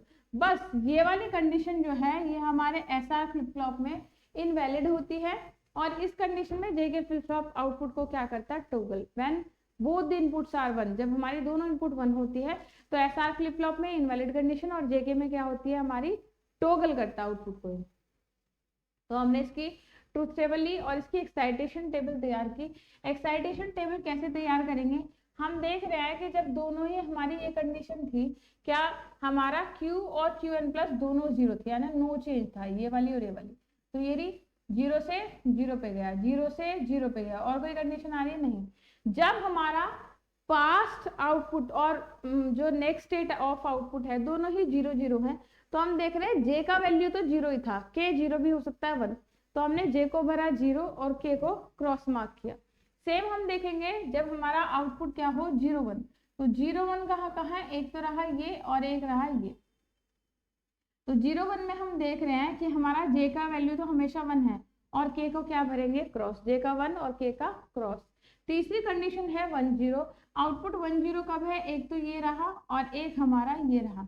1 0 के केस में के तो 1 है और जे को क्या भरेंगे क्रॉस, तो के को 1 जे को क्रॉस। फिर हमारी 1 1 कंडीशन आपको दिखाई दे रही है, ये रही और ये रही। इसमें आप देख रहे हैं के तो 0 है लेकिन जे को क्रॉस भरेंगे, तो के 0 और जे को क्रॉस। तो इस तरीके से हमारा जो अवेलेबल फ्लिप फ्लॉप है उसकी ट्रुथ टेबल की हेल्प से हमने उसकी एक्साइटेशन टेबल तैयार करी। तो पहला स्टेप जो डिजायर्ड फ्लिप फ्लॉप है उसका ट्रुथ टेबल बनाया। दूसरा स्टेप जो हमारे पास फ्लिप फ्लॉप अवेलेबल है उसका ट्रुथ टेबल और एक्साइटेशन टेबल हमने तैयार किया। फिर अब हम इन दोनों की टेबल को मर्ज करेंगे, यानी अब हम बनाएंगे कन्वर्जन टेबल। कन्वर्जन टेबल कैसे बनेगी, जो जे के फ्लिप फ्लॉप की एक्साइटेशन टेबल थी और एसआर फ्लिप फ्लॉप की ट्रुथ टेबल थी उसको मर्ज कर दिया। तो जब हमारा 0 0 था तो जे 0 के क्रॉस, 0 0 था तो जे 0 के क्रॉस था, 0 1 था तो जे 1 के क्रॉस था, 0 1 दूसरी कंडीशन इसमें है नहीं, 1 1 था तो जे क्रॉस के 0 था, 1 1 था तो जे क्रॉस और 1 0 था। और 1 1 के केस में हमें ये मार्क नहीं करना, ये कंडीशन हमारी कहीं भी दोनों में मैच नहीं कर रही, क्योंकि दोनों इनपुट 1 होने की कंडीशन केवल जे के फ्लिप फ्लॉप में पॉसिबल है, एसआर फ्लिप फ्लॉप में नहीं। तो उसमें हमने दोनों को ही, जे और के दोनों को ही क्रॉस मार्क कर दिया। तो हमने एक कन्वर्जन टेबल तैयार कर ली। जो हमारे पास डिजायर्ड फ्लिप फ्लॉप था उसकी ट्रुथ टेबल बनाई, जो फ्लिप फ्लॉप हमारे पास अवेलेबल था उसकी एक्साइटेशन टेबल बनाई, और फिर एक्साइटेशन टेबल और ट्रुथ टेबल को मर्ज करके हमने कन्वर्जन टेबल बना ली। तो इस तरीके से हमारे पास क्या आ गया, एक टेबल प्रिपेयर हो गया। अब इस टेबल की हेल्प से हम बनाएंगे के मैप और के मैप से निकालेंगे सिंप्लीफाइड एक्सप्रेशन। तो पहले हम निकालेंगे सिंप्लीफाइड एक्सप्रेशन जे का, और फिर हम कंसिडर क्या क्या करेंगे। जे का के मैप बनाने के लिए हम देखेंगे एस का वैल्यू क्या है, आर का वैल्यू क्या है और क्यू एन का वैल्यू क्या है। बेसिकली यहाँ आउटपुट किस किस चीजों पर डिपेंड करता है। के मैप जो आप बनाते हैं बेटा आउटपुट के लिए बनाते हैं, आप सभी को के मैप सिंप्लीफिकेशन टेक्निक हमने बताई है। तो के मैप आप बनाते हैं आउटपुट के लिए, आउटपुट हमारा अब क्या हो जाएगा, जे हो जाएगा। तो एक के मैप बनाएंगे जे के लिए, एक के मैप बनाएंगे के लिए, और यहाँ हमारी जे और के की वैल्यू जो है वो किन किन चीजों पर निर्भर कर रही है, किन किन चीजों पर डिपेंड कर रही है कि आपके एस और आर का वैल्यू क्या है, इनपुट का वैल्यू क्या है, और चूंकि ये सिक्वेंशियल सर्किट है तो हमारा पास्ट आउटपुट क्या मिल रहा था या प्रेजेंट स्टेट क्या है, यानी क्यू एन पर भी डिपेंड कर रहा है। तो हम के मैप जो बनाएंगे उसमें वेरिएबल लेंगे 3, कौन से, एस आर और क्यू एन, क्योंकि यहाँ के मैप जे आउटपुट के के मैप के लिए इसकी वैल्यू डिपेंड कर रही है एस की वैल्यू पर, आर की वैल्यू पर और क्यू एन की वैल्यू पर। सिमिलरली हमारा जो के आउटपुट है उसकी भी वैल्यू डिपेंड कर रही है एस आर और क्यू एन की वैल्यू पर। तो इस तरीके से 2 के मैप हम बनाएंगे, एक के मैप बनाएंगे हम जे आउटपुट के लिए, एक के मैप बनाएंगे हम के आउटपुट के लिए। तो जब हम जे के लिए के मैप बनाएंगे, अब जो हमने क्रॉस वैल्यू लिखी थी उसे हम कहते हैं डोंट केयर कंडीशन। क्रॉस का मतलब, डोंट केयर का मतलब होता है आप इन्हें अपनी ईज के अकॉर्डिंग 0 या 1 मान सकते हैं। अगर के मैप सिंप्लीफिकेशन के दौरान आपको इन क्रॉस कंडीशन को या डोंट केयर कंडीशन को 1 मानने पर बड़े से बड़ा ग्रुप बन रहा है तो आप इन्हें 1 मान सकते हैं, अदरवाइज आप इनको 0 भी लेट कर सकते हैं। तो आप देख रहे हैं अगर हम इनको 1 मान रहे हैं तो हमारे पास एक बड़ा क्या बन गया, क्वाड बन गया। अगर हम देखते हैं एक और, बस कुछ स्टूडेंट्स के दिमाग में शायद ये भी क्वेश्चन आ रहा हो कि मैम एक क्वाड हम ये भी तो बना सकते हैं, लेकिन नहीं, क्योंकि ऐसे एक और क्वाड बनाने पर हमारे एक्सप्रेशन में 2 टर्म्स हो जाएंगे। अभी हमारा टर्म कितना है, सिंगल टर्म का एक्सप्रेशन आ रहा है। अगर हम इनको 1 मानते हैं ऊपर वाली डोंट केयर कंडीशन को, तो हमारे एक्सप्रेशन में 2 टर्म हो जाती है, यानी एक्सप्रेशन लंबा हो जाता है, जो कि हमें नहीं करना। तो हमने इनको 0 ही माना, हमने माना ये 0 है और इन वाली कंडीशन को माना 1। तो इस तरीके से हमारा क्वाड बन गया जो कंडीशन दिखा रहा है J is equals to S, क्वाड का जब एक्सप्रेशन लिखेंगे। सिमिलरली जब हम के लिए बनाएंगे तो यहाँ भी डोंट केयर कंडीशन को हमने क्या मान लिया, 1 माना है, और इनको क्या माना, 0। तो इस तरीके से हमारा के इज इक्वल्स टू क्या आ जाएगा, आर। तो हम देख रहे हैं जैसे हमारा एस आर फ्लिप फ्लॉप में एस और आर इनपुट काम करती है, ठीक वैसे ही जे के फ्लिप फ्लॉप में जे और के इनपुट काम करती हैं। तो यहाँ पर हमने इसका लॉजिक रियलाइजेशन ब्लॉक डायग्राम की हेल्प से बनाया कि हम एस का यूज जे की तरह और आर का यूज के की तरह कर सकते हैं। इस तरीके से यहाँ ये बन गया जेके फ्लिप फ्लॉप की हेल्प से हम एसआर फ्लिप फ्लॉप भी बना सकते हैं। यानी अगर आपके पास जेके फ्लिप फ्लॉप है तो आप उसका यूज एसआर फ्लिप फ्लॉप की तरह कर सकते हैं। सिमिलरली जेके फ्लिप फ्लॉप को आप डी फ्लिप फ्लॉप और टी फ्लिप फ्लॉप की तरह भी यूज कर सकते हैं। Process will be the same, वही रहेगा। जो हमारा डिजायर्ड फ्लिप फ्लॉप है उसकी हम ट्रुथ टेबल बनाएंगे। तो हमारा डिजायर्ड फ्लिप फ्लॉप क्या है, D flip flop. D flip flop की टेबल बनाइए, एक बार डी इक्वल्स टू 0 मानेंगे, एक बार डी इक्वल्स टू 1 मानेंगे। आउटपुट पास्ट आउटपुट को एक बार 0 एक बार 1, पास्ट आउटपुट को एक बार 0 एक बार 1। अब हमें जो कन्वर्जन करना है वो किस में, डी फ्लिप फ्लॉप में करना है, और किसका करना है, जेके फ्लिप फ्लॉप का। तो हम जेके फ्लिप फ्लॉप की एक्साइटेशन टेबल बनाएंगे। ये बिल्कुल वही है जैसे हमने पिछले क्वेश्चन में, पिछले कन्वर्जन में बनाई। तो हमने वही फ्लिप फ्लॉप की एक्साइटेशन टेबल, जेके फ्लिप फ्लॉप की एक्साइटेशन टेबल प्रिपेयर कर ली। अब इस डिजायर्ड फ्लिप फ्लॉप के ट्रुथ टेबल और अवेलेबल फ्लिप फ्लॉप के एक्साइटेशन टेबल को मर्ज करके हमने बना लिया कन्वर्जन टेबल। अब कन्वर्जन टेबल से हम बनाएंगे के मैप, एक के मैप बनाएंगे जे के लिए, एक के मैप बनाएंगे के लिए। इससे simplified expression J is equals to निकला डी, और इसका सिंप्लीफाइड एक्सप्रेशन निकला K is equals to D bar. यानी कि अगर हम जे और के बीच में इन्वर्टर गेट लगा देंगे, यानी जे को तो यूज करेंगे डी की तरह और के को यूज करेंगे डी बार की तरह। तो ये हमारा बन गया क्या, जेके फ्लिप फ्लॉप की हेल्प से डी फ्लिप फ्लॉप। सिमिलरली जेके फ्लिप फ्लॉप की हेल्प से टी फ्लिप फ्लॉप भी बनाया जा सकता है। पहले स्टेप में हम जो डिजायर्ड फ्लिप फ्लॉप है यानी T flip flop, toggle flip flop, उसका ट्रुथ टेबल लिखेंगे जैसे हमने बना लिया। फिर हमारा जो अवेलेबल फ्लिप फ्लॉप है उसका एक्साइटेशन टेबल बनाएंगे। इन दोनों को मर्ज करके हम कन्वर्जन टेबल बनाएंगे। कन्वर्जन टेबल से के मैप बनाएंगे और के मैप से इनके सिंप्लीफाइड एक्सप्रेशन को निकालेंगे। सिंप्लीफाइड एक्सप्रेशन कहता है कि जे का यूज टी की तरह और के का यूज भी टी की तरह कर सकते हैं। यानी दोनों को अगर हम कॉमन कर दें तो हमारा एक कॉमन इनपुट जो निकलेगा वो टी होगा। ये मैंने आपको तब भी समझाया था जब टॉगल फ्लिप फ्लॉप बनाया था। बेसिकली टॉगल फ्लिप फ्लॉप है क्या, जेके का ही मॉडिफाइड वर्जन है जिसमें जे और के इनपुट को हमने कॉमन कर दिया। क्लियर। आप उसी तरीके से आप सभी फ्लिप फ्लॉप का कन्वर्जन अदर फ्लिप फ्लॉप में कर सकते हैं। जैसे कि एसआर फ्लिप फ्लॉप की हेल्प से आप जेके फ्लिप फ्लॉप बना सकते हैं, एसआर फ्लिप फ्लॉप की हेल्प से आप डी फ्लिप फ्लॉप बना सकते हैं, एसआर फ्लिप फ्लॉप की हेल्प से आप टी फ्लिप फ्लॉप बना सकते हैं। तो यहाँ एसआर फ्लिप फ्लॉप का जेके फ्लिप फ्लॉप में कन्वर्जन दिखाया गया है। अब यहाँ डिजायर्ड फ्लिप फ्लॉप हो जाएगा जेके फ्लिप फ्लॉप, जो अवेलेबल फ्लिप फ्लॉप है वो हो जाएगा एसआर फ्लिप फ्लॉप। तो हम सबसे पहले जेके फ्लिप फ्लॉप का ट्रुथ टेबल लिखेंगे। हमने लिख दिया सारी पॉसिबल कंडीशन और हमारे पास आउटपुट की वैल्यू भी हमने लेट कर ली, एक बार 0 एक बार 1, एक बार 0 एक बार 1 लेट करके। फिर जो अवेलेबल फ्लिप फ्लॉप है वो है SR flip flop. SR flip flop की हमने एक्साइटेशन टेबल तैयार की। एक्साइटेशन टेबल और ट्रुथ टेबल को मर्ज करके हमने कन्वर्जन टेबल बनाई। कन्वर्जन टेबल से हमने इनका के मैप बनाया और के मैप से सिंप्लीफाइड एक्सप्रेशन निकाला, जहां एस इज इक्वल्स टू क्या होगा, जे क्यू एन बार। यानी हमारा क्या होगा, जो हमारा क्यू एन बार है इसको कनेक्ट कर दें किससे, जे से, और Q को कनेक्ट कर दें के से। आप ये देख रहे हो R इज टू के क्यू एन। तो ये हमारा क्यू एन हो गया के क्यू एन और ये हो गया जे क्यू एन बार। ठीक है। तो इस तरीके से ये आपको तब भी समझाया था एसआर फ्लिप फ्लॉप से जेके कैसे बन सकता है, जब एसआर फ्लिप फ्लॉप की जो आउटपुट है उनको हम क्रॉस फीडबैक कर दें। इस आउटपुट को उठा के नीचे वाले नैंड गेट के इनपुट में और इस आउटपुट को उठा के ऊपर वाले नैंड गेट के इनपुट में फीड करा दे, तो ये बन जाएगा क्या, जेके फ्लिप फ्लॉप। तो यहाँ हमने देखा कैसे हम एसआर फ्लिप फ्लॉप की हेल्प से जेके फ्लिप फ्लॉप बना सकते हैं। सिमिलरली एसआर फ्लिप फ्लॉप की हेल्प से D flip flop, T flip flop आप बना सकते हैं। तो यहाँ भी हमारा truth table D flip flop का जो डिजायर्ड फ्लिप फ्लॉप है, available flip flop, SR flip flop, इसका एक्साइटेशन टेबल बनाएंगे। इन दोनों को मर्ज करके कन्वर्जन टेबल तैयार करेंगे। दोनों का हम के मैप बनाएंगे, तो यानी कि हमारे आउटपुट के लिए के मैप आ जाएगा और के मैप से हम सिंप्लीफाइड इसका सर्किट निकाल लेंगे। तो आप देख रहे हैं एसआर से डी कैसे बनता था, एस और आर के बीच में एक इन्वर्टर गेट लगा दो तो क्या बन जाएगा, D flip flop. Similarly SR flip flop से आप टॉगल फ्लिप फ्लॉप भी बना सकते हैं। बिल्कुल वैसे ही है जैसे जेके बनाता, इसके आउटपुट को उठा के इसके इनपुट में फीड कराया, इसके आउटपुट को उठा के इसके इनपुट में फीड कराया और दोनों इनपुट को कॉमन करके एक इनपुट टर्मिनल बाहर निकाला जिसको हमने कहा टी। तो एसआर फ्लिप फ्लॉप से आप जेके flip flop, D flip flop, T flip flop भी बना सकते हैं। इसी तरीके से बाकी सारे गेट्स जो हैं उनका कन्वर्जन भी आप कर सकते हैं। यानी यहाँ पर कैसे हम डी फ्लिप फ्लॉप की हेल्प से जेके फ्लिप फ्लॉप बना सकते हैं, उसका truth table, excitation table, conversion table, के मैप, सिंप्लीफाइड एक्सप्रेशन और इसका डायग्राम दिखाया गया है।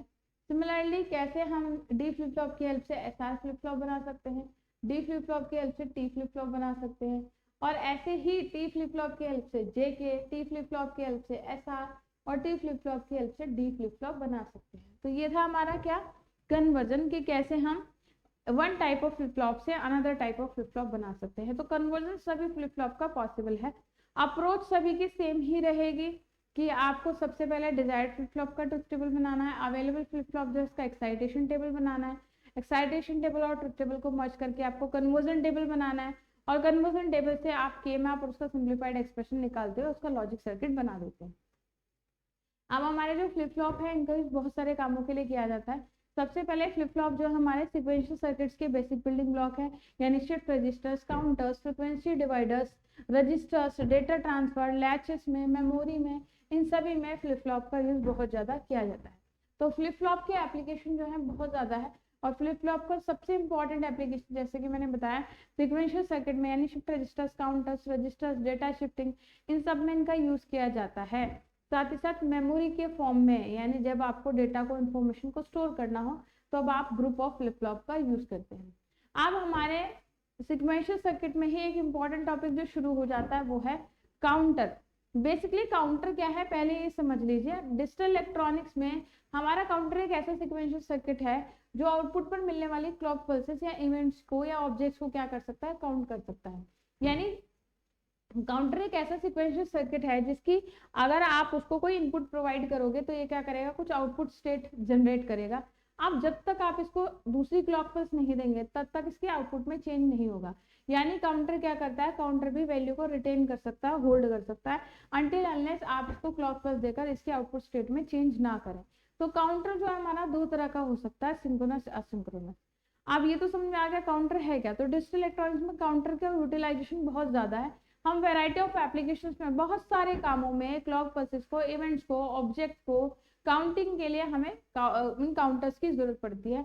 अगर हम काउंटिंग की डायरेक्शन के बेसिस पर बात करें, on the basis of direction, कि हमारा काउंटिंग का डायरेक्शन क्या होगा, काउंटर किस डायरेक्शन में काउंट कर रहा है, इस बेसिस पर आपका काउंटर दो प्रकार का, दो टाइप का हो सकता है। पहला है अप काउंटर, पहला है अप काउंटर और दूसरा है डाउन काउंटर। अप काउंटर क्या है और डाउन काउंटर क्या है इसको समझ लेते हैं। अगर हमारा काउंटर इस तरीके का है कि जब जब क्लॉक पल्स आ रही है, यानी कोई इवेंट हैपन हो रहा है या इनपुट पर कोई क्लॉक पल्स आ रही है, तो काउंटर की वैल्यू में एक का क्या होता है, इंक्रीमेंट होता है। यानी हर एक क्लॉक पल्स आने पर काउंटर की वैल्यू में, काउंटर में जो स्टोर वैल्यू है उसमें एक का इंक्रीमेंट होता जाए, तो आप इसे कहेंगे अप काउंटर। यानी काउंटर 0 0 से, फॉर एग्जाम्पल 3 बिट का काउंटर है, 3 बिट के काउंटर का मतलब है आपको 3 ही फ्लिप फ्लॉप लगाने पड़ेंगे। यहाँ शिफ्ट रजिस्टर, काउंटर, सभी में आप एक चीज कॉमन देखेंगे, जितने बिट का काउंटर बनाना है या जितने बिट का शिफ्ट रजिस्टर बनाना आपको उतने ही फ्लिप फ्लॉप लगाने होंगे। 3 बिट का काउंटर है तो आपको 3 ही फ्लिप फ्लॉप लगाने होंगे। तो ये हमारे कुछ एंड स्टेजेस को काउंट करेगा, 0 0 से 1 1 1 तक या कहीं तक काउंट करेगा। तो अगर हमारा काउंटर ऐसा हो कि एट एवरी क्लॉक पल्स इसकी वैल्यू में क्या हो, एक का इंक्रीमेंट होता जाए, 1 का इंक्रीमेंट होता जाए, तब हम इसे कहेंगे अप काउंटर। यानी 0 0 0 0 1 0 1 0 0 1 1 ऐसे काउंट करता जा रहा है, 0 1 2 3 4 5 ऐसे काउंटिंग कर रहा है। यानी हमारा मिनिमम वैल्यू से मैक्सिमम वैल्यू की तरफ जा रहा है, तो हम इसे कहेंगे up counter. On the other hand अगर काउंटर आपका ऐसा है जो कि डाउनवर्ड काउंटिंग करे, यानी एट एवरी क्लॉक पर एक का क्या हो जाए, डिक्रीमेंट हो जाए, यानी मैक्सिमम वैल्यू से मिनिमम वैल्यू की तरफ रीच करे, तो इस काउंटर को कहते हैं हम डाउन काउंटर। यानी जो भी मैक्सिमम काउंट होगा, सपोज हमारा 1 1 1 1 काउंट है, तो ये 1 1 1 से रिवर्स ऑर्डर में यानी 0 0 तक आएगा। तो हमें कई बार बहुत सारे एप्लीकेशंस में अप काउंटर, डाउन काउंटर दोनों की जरूरत पड़ती है। तो हमारे कुछ ऐसे काउंटर भी होते हैं जो कि अप और डाउन दोनों ही काउंटिंग कर सकते हैं। तो अप डाउन काउंटर बेसिकली तो हमारा दो ही तरह का होता है, up counter, down counter, upward counting कर सके या डाउनवर्ड काउंटिंग कर सके। लेकिन अगर काउंटर ऐसा हो जो दोनों तरह से काउंटिंग कर सके, अपवर्ड भी और डाउनवर्ड भी, तो हम इसको कहते हैं अप डाउन काउंटर। ये तो हमने क्या कहा, काउंटिंग के बेसिस पे कहा कि किस डायरेक्शन में किस तरीके से काउंट कर रहा है। तो इस बेसिस पर हमारा काउंटर दो तरह का हो सकता है, अप काउंटर और डाउन काउंटर। लेकिन जैसे कि बताया कि काउंटर हमारा टाइप ऑफ सिक्वेंशियल सर्किट है और सिक्वेंशियल सर्किट हमारे क्लॉक ड्राइवन सर्किट होते हैं, यानी इनको ड्राइव करने के लिए, चलाने के लिए क्लॉक पल्स मैंडेटरी होती है। अब हमारे इन सिक्वेंशियल सर्किट को यानी काउंटर्स में हम क्लॉक पल्स कैसे दे रहे हैं, इस बेसिस पर ये दो तरह का हो सकता है, सिंक्रोनस और असिंक्रोनस। अब जैसे कि बताया, अगर आपको n बिट का काउंटर बनाना है तो आपको n stages of flip flop लगानी पड़ेंगी। 3 बिट का काउंटर बनाना है तो 3 ही फ्लिप फ्लॉप स्टेज लगाएंगे। 4 बिट का काउंटर बनाना है तो 4 ही फ्लिप फ्लॉप स्टेज लगानी होगी। 5 बिट का काउंटर बनाना चाह रहे हैं तो 5 ही फ्लिप फ्लॉप स्टेज लगानी होंगी। 8 बिट का बनाना चाह रहे हैं तो 8 फ्लिप फ्लॉप स्टेजेस लगानी होंगी। अब ये फ्लिप फ्लॉप, जितने भी फ्लिप फ्लॉप होते हैं आपने सभी में देखा, चाहे आप SR फ्लिप फ्लॉप की बात करें, जेके की फ्लिप फ्लॉप की बात करें, या डी फ्लिप फ्लॉप की बात करें, टी फ्लिप फ्लॉप की बात करें, सभी फ्लिप फ्लॉप हमारे क्लॉक ड्राइवन सिक्वेंशियल सर्किट थे। यानी इनपुट का वैल्यू कुछ भी हो, सबसे पहली जो मैंडेटरी कंडीशन है, पहली शर्त जो है वो ये है कि क्लॉक पल्स जरूर होनी चाहिए। अब ये हमारा हम देखें तो clock pulse positive edge negative edge दोनों तरह की हो सकती है। ये हमने रेगुलर क्लास में बता रखा था, ऑल्दो आपके सिलेबस से डायरेक्टली रिलेटेड नहीं है। क्लॉक पल्स जो है हमारी या तो हो सकती है हम उसको लेवल ट्रिगर करें या फिर हम एज ट्रिगर करें। यहाँ पर हमारे नेगेटिव एज ट्रिगरिंग का इस्तेमाल ज्यादा किया जाता है, तो आप देखेंगे नेगेटिव एज ट्रिगरिंग को ऐसे हम दिखाते हैं। अगर बबल नहीं बना है तो पॉजिटिव एज ट्रिगर, और अगर बबल बना है तो नेगेटिव एज ट्रिगर है। जैसे यहाँ पर बबल बना है तो ये नेगेटिव एज ट्रिगर है, यहाँ पर बबल नहीं बना है तो ये पॉजिटिव एज ट्रिगर है। और ये ट्राइंगल जो बना है ये दिखा रहा है कि कैसी ट्रिगरिंग है, एज ट्रिगरिंग है। ठीक है, यानी पल्सेस जो होती हैं, यहाँ पल्सेस की अगर बात करें, क्लॉक पल्स जो होगी हमारी ऐसी होगी, स्क्वायर वेव होगी। तो ये तो होता है लेवल, ये तो होता है लेवल, ये पॉजिटिव लेवल और ये नेगेटिव लेवल, और ये होती है हमारी एज, ये जो वर्टिकल वाले पार्ट है ये होती है एज, ये होती है पॉजिटिव एज, यानी हमारी जो राइजिंग एज है ऊपर की तरफ बढ़ती हुई जो, और ये वाली होगी नेगेटिव एज यानी कि फॉलिंग एज। तो बेसिकली हम काउंटर सर्किट्स में एज ट्रिगरिंग का यूज करते हैं, और ये एज ट्रिगरिंग दो तरह की हो सकती है, positive edge triggering, negative edge triggering. तो पॉजिटिव एज ट्रिगरिंग का मतलब है अगर आपकी क्लॉक पल्स की जो एज है वो राइजिंग हो, तो जब जब हमारी क्लॉक पल्स राइजिंग होगी तो क्लॉक पल्स पे हमारा जो सर्किट है वो डेराइव हो जाएगा। और नेगेटिव एज ट्रिगरिंग का मतलब है जब जब फॉलिंग एज आएगी तो आपका जो सिक्वेंशियल सर्किट है वो इनेबल हो जाएगा, काम करने लगेगा। क्लियर? ये तो हमने बात की कि भाई क्लॉक पल्स की जो ट्रिगरिंग के तरीके हैं वो दो हो सकते हैं, लेवल ट्रिगरिंग और एज ट्रिगरिंग। इसमें भी हमारा पॉजिटिव लेवल नेगेटिव लेवल होता है, सिमिलरली एज में भी पॉजिटिव एज नेगेटिव एज होता है। हम जो काउंटर्स में सिर्फ शिफ्ट रजिस्टर्स में यूज करते हैं अधिकतर एज ट्रिगरिंग का यूज करते हैं, और जगह जगह पर कुछ जगह पॉजिटिव एज ट्रिगरिंग, कुछ जगह नेगेटिव एज ट्रिगरिंग। और एज ट्रिगरिंग का सिंबल मैंने आपको बता दिया, जहां ऐसा ट्राइंगल एरो टाइप बना होता है ये एज ट्रिगरिंग को रिप्रेजेंट कर रहा है। अगर बबल नहीं बना है तो पॉजिटिव एज ट्रिगरिंग, बबल बना है तो नेगेटिव एज ट्रिगरिंग को दिखा रहा है। अब ये हमारे जो सर्किट है, यहाँ हम अपने मेन मुद्दे पर आ जाते हैं कि बेसिकली काउंटर में हमारे ये जो टाइप्स हैं सिंक्रोनस और एसिंक्रोनस, ये हमने किस बेसिस पर बांटे हैं। तो काउंटर हमारा असिंक्रोनस काउंटर या रिपल काउंटर कहलाता है, लिख देती हूँ इसको हम रिपल काउंटर भी कहते हैं, क्योंकि आपके सिलेबस में ना ये रिपल काउंटर के नाम से दिया है। तो स्टूडेंट्स कंफ्यूज हो जाते हैं कि कहीं रिपल काउंटर अलग टॉपिक तो नहीं है, तो हम असिंक्रोनस काउंटर को ही रिपल काउंटर भी कहते हैं। तो इसका नाम जो है रिपल काउंटर और asynchronous counter. Clear? Asynchronous counter हमारे ऐसे काउंटर होते हैं जिनमें जितने भी फ्लिप फ्लॉप की स्टेजेस हैं उनमें सभी को क्लॉक पल्स एक साथ नहीं दी जाती। सिंक्रोनस की बात कर लेते हैं, वो ज्यादा आसान है। अब सिंक्रोनस यानी आपको पता चल रहा है जहां सभी फ्लिप फ्लॉप को जो क्लॉक पल्स मिल रही है वो सिंक्रोनाइज्ड वे में है, यानी सभी फ्लिप फ्लॉप को एक साथ क्लॉक पल्स दी जा रही है पैरेलल वे में। यहाँ एक यूनिवर्सल क्लॉक पल्स का यूज किया जाता है, जैसे यहाँ पर अगर हम देखें तो एक यूनिवर्सल क्लॉक पल्स है, ये हमारी क्लॉक है CL के। इसी से यहाँ पर 4 बिट का काउंटर दिखाया है, 1 2 3 4 फ्लिप फ्लॉप स्टेजेस यूज हुई है, यानी ये 4 बिट का काउंटर है। तो यही क्लॉक पल्स हमारी इस फ्लिप फ्लॉप से, यही क्लॉक पल्स इसी फ्लिप फ्लॉप से, यही इससे कनेक्ट है, यानी चारों के चारों फ्लिप फ्लॉप को एक साथ क्लॉक पल्स दी जा रही है, तभी हमारा फ्लिप फ्लॉप कहलाएगा सिंक्रोनस काउंटर। ठीक है, तभी हमारा काउंटर कहलाएगा सिंक्रोनस काउंटर। तो जब हमारे काउंटर में सभी फ्लिप फ्लॉप स्टेजेस को एक साथ क्लॉक पर दी जाए तब हम इसको कहेंगे सिंक्रोनस काउंटर। ऑब्वियस सी बात है, असिंक्रोनस कौन सा हो जाएगा? एसिंक्रोनस काउंटर वो काउंटर होगा जिसमें सभी फ्लिप फ्लॉप को एक साथ क्लॉक पल्स नहीं दी जाती। कैसे दी जाएगी? सबसे पहले वाले स्टेज का जो फ्लिप फ्लॉप है, यहाँ भी 1 2 3 4 4 बिट का काउंटर दिखाया, तो यहाँ क्लॉक पल्स केवल first stage of flip flop को दी जा रही है। दूसरे जो फ्लिप फ्लॉप की क्लॉक है उसको किससे जोड़ा है? पिछले स्टेज के फ्लिप फ्लॉप के आउटपुट से। इसी तरीके से तीसरा जो फ्लिप फ्लॉप है इसकी क्लॉक को जोड़ा है दूसरे फ्लिप फ्लॉप के आउटपुट से। इसी तरीके से फोर्थ स्टेज का जो फ्लिप फ्लॉप है उसकी क्लॉक पल्स को जोड़ा है थर्ड स्टेज के फ्लिप फ्लॉप की आउटपुट से।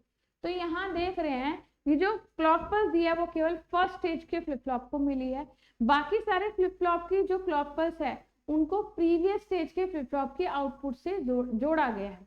तो यहाँ सभी फ्लिप फ्लॉप को एक साथ क्लॉक पल्स नहीं मिल रही, इसलिए इसको हम असिंक्रोनस या फिर रिपल काउंटर भी कहते हैं। क्लियर? तो सिंक्रोनस और असिंक्रोनस काउंटर क्या है ये आपको क्लियर हो गया होगा। यहाँ इनका डिफरेंस भी दिखा रखा है। अब ऑब्वियस सी बात है, जब हम एसिंक्रोनस काउंटर की बात करते हैं या सिंक्रोनस की काउंटर की बात करते हैं, तो सिंक्रोनस काउंटर में हमारी क्लॉक पल्स जो है सभी को साइमल्टेनियसली मिलती है, एक साथ मिलती है। एसिंक्रोनस काउंटर के केस में सभी फ्लिप फ्लॉप को क्लॉक पल्स साइमल्टेनियसली नहीं मिलती, अलग अलग मिलती है। स्पीड की बात करें तो हमारा जो सिंक्रोनस काउंटर होता है उसकी स्पीड ज्यादा होगी, क्योंकि सभी फ्लिप फ्लॉप एक साथ डेराइव होंगे, सभी से हमें एक साथ आउटपुट मिल जाएगी, तो हमारे सिंक्रोनस काउंटर जो है उनकी स्पीड ज्यादा होती है। जबकि जो एसिंक्रोनस काउंटर है इसमें सभी फ्लिप फ्लॉप को एक साथ क्लॉक पल्स ना मिलने के कारण सभी फ्लिप फ्लॉप एक साथ हमारे डेराइव नहीं होते, जिसके कारण हमारी इनकी जो स्पीड है वो बहुत कम होती है। इसी तरीके से प्रोपोगेशन डिले यानी एक स्टेज से दूसरी स्टेज तक आउटपुट मिलने में जो डिले होता है, देरी होती है, हमारा प्रोपोगेशन डिले सिंक्रोनस काउंटर में क्या होता है? बहुत ही कम होता है। एसिंक्रोनस काउंटर में ये डिले बहुत ज्यादा हो जाता है, और जितनी ज्यादा स्टेजेस हमारी फ्लिप फ्लॉप की बढ़ती जाएगी ये डिले उतना ही बढ़ जाएगा। जब हम 2 या 3 स्टेज के काउंटर की बात करते हैं तब तक तो ये बात चल जाती है, लेकिन जब हमारे फ्लिप फ्लॉप स्टेजेस बढ़ती है, suppose you are designing 8 bit counter, आपको 8 बिट का एक काउंटर बनाना है और आप इससे एसिंक्रोनस काउंटर बना लो, यानी 8 फ्लिप फ्लॉप की स्टेजेस लगाई।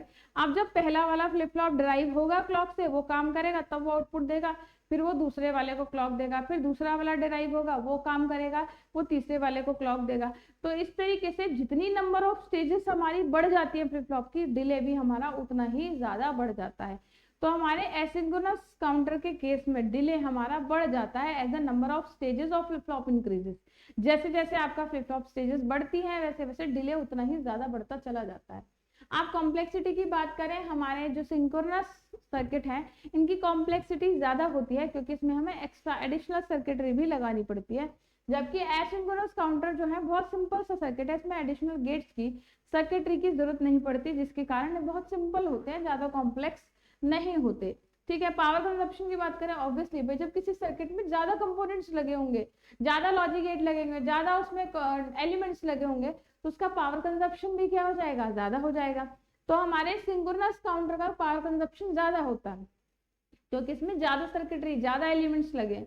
एसिंक्रोनस काउंटर का पावर कंजप्शन हमारा सिंक्रोनस की कंपैरिजन में बहुत ही कम होता है। अगर हम बात करें रिलायबिलिटी की, रिलायबिलिटी मतलब वो कितना ऑथेंटिक है कोई circuit, circuit eight you can trust, जिसपे आप बहुत ज्यादा भरोसा कर सकते हैं, वो हमारा है रिलायबल सर्किट।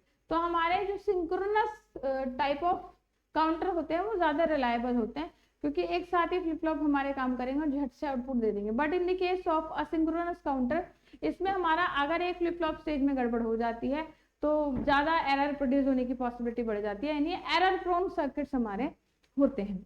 इसके अलावा अगर हम बात करें कॉस्ट की, भाई जिसमें ज्यादा हार्डवेयर लगेगा, ज्यादा लॉजिक गेट, ज्यादा एडिशनल सर्किटरी होगी, तो उसकी कॉस्ट भी क्या होगी? ज्यादा। तो सिंक्रोनस काउंटर में हमें एडिशनल सर्किटरी, बहुत सारे लॉजिक गेट्स वगैरह की जरूरत पड़ती है, जिसके कारण इसकी कॉस्ट क्या होती है? ज्यादा होती है। In the case of asynchronous circuit, asynchronous counter हमारे लेस कॉम्प्लिकेटेड सर्किट होते हैं, बहुत ज्यादा सर्किट एलिमेंट की जरूरत नहीं होती, जिनके कारण इनकी कॉस्टिंग भी क्या होती है? कम होती है। इसके अलावा एप्लीकेशन की बात करें तो हम सिंक्रोनस काउंटर का यूज वहां करते हैं जहां हमें हाई स्पीड ऑपरेशन की जरूरत हो, ठीक है, और एसिंक्रोनस काउंटर का यूज वहां करते हैं जहां हमारे लिए स्पीड बहुत ज्यादा मैटर नहीं करती, यानी लो स्पीड एप्लीकेशन में भी इसका यूज हम कर सकते हैं। अब हमारे जितने भी फ्लिप फ्लॉप हमने लगाए हैं। अब काउंटर में ये तो देख लिया कि सिंक्रोनस काउंटर क्या है, एसिंक्रोनस काउंटर क्या है। तो सिंपली हमने देखा जैसे जैसे हम फ्लिप फ्लॉप पर क्लॉक पल्स देते जाते हैं, एट एवरी क्लॉक पल्स हमारे फ्लिप फ्लॉप की कंडीशन चेंज होती जाती है। इनिशियली जब आप काउंटर को देखते हैं तो इनिशियली हम काउंटर को करते हैं रीसेट। काउंटर को रीसेट करने का मतलब है कि जितनी भी स्टेजेस ऑफ फ्लिप फ्लॉप लगी है सभी का आउटपुट क्या हो जाएगा, 0 0, यानी काउंटर इस टाइम जो वैल्यू होल्ड करेगा वो हो जाएगी 0 0। अब आप जैसे जैसे इसको क्लॉक पर देंगे तो काउंटर आपका काउंट करेगा कैसे, 0 0 1, जितने भी बिट का काउंटर है 0 0 1 0 0 1 0, इस तरीके से हर एक क्लॉक पल्स के बाद ये क्या करेगा, वैल्यू को चेंज करता जाएगा। तो हम काउंटर को प्रीसेट या क्लियर करते हैं। प्रीसेट क्लियर करने का मतलब वैल्यू को 0 0 करना या 1 1 करना, ठीक है। ये डिपेंड करता है आप उससे अपवर्ड काउंटिंग कराना चाहते हैं डाउनवर्ड काउंटिंग। अब एक और काउंटर जो है रिंग काउंटर, ये तो हमने सिंपल सा देख लिया कि हमारा जो काउंटर है मिनिमम में अपवर्ड काउंटिंग के केस में, अप काउंटर के केस में 0 0 से 1 1 तक जाएगा, डाउन काउंटर के केस में 1 1 से 0 0 तक जाएगा। बट कई बार हमें वैरायटी ऑफ एप्लीकेशंस में एक ही प्रोसेस को बार बार दोहराना पड़ता है, बार बार रिपीट करना पड़ता है, जहाँ काउंटर बार बार एक लूप में काउंटिंग करता रहे। लूप में काउंटिंग करने का मतलब है मिनिमम से जाए, मैक्सिमम तक पहुंचे, फिर वापस मिनिमम पर आए, फिर मैक्सिमम पर जाए, यानी एक ही प्रोसेस को बार बार रिपीट करता रहे, तभी हमारा कहलाएगा रिंग काउंटर।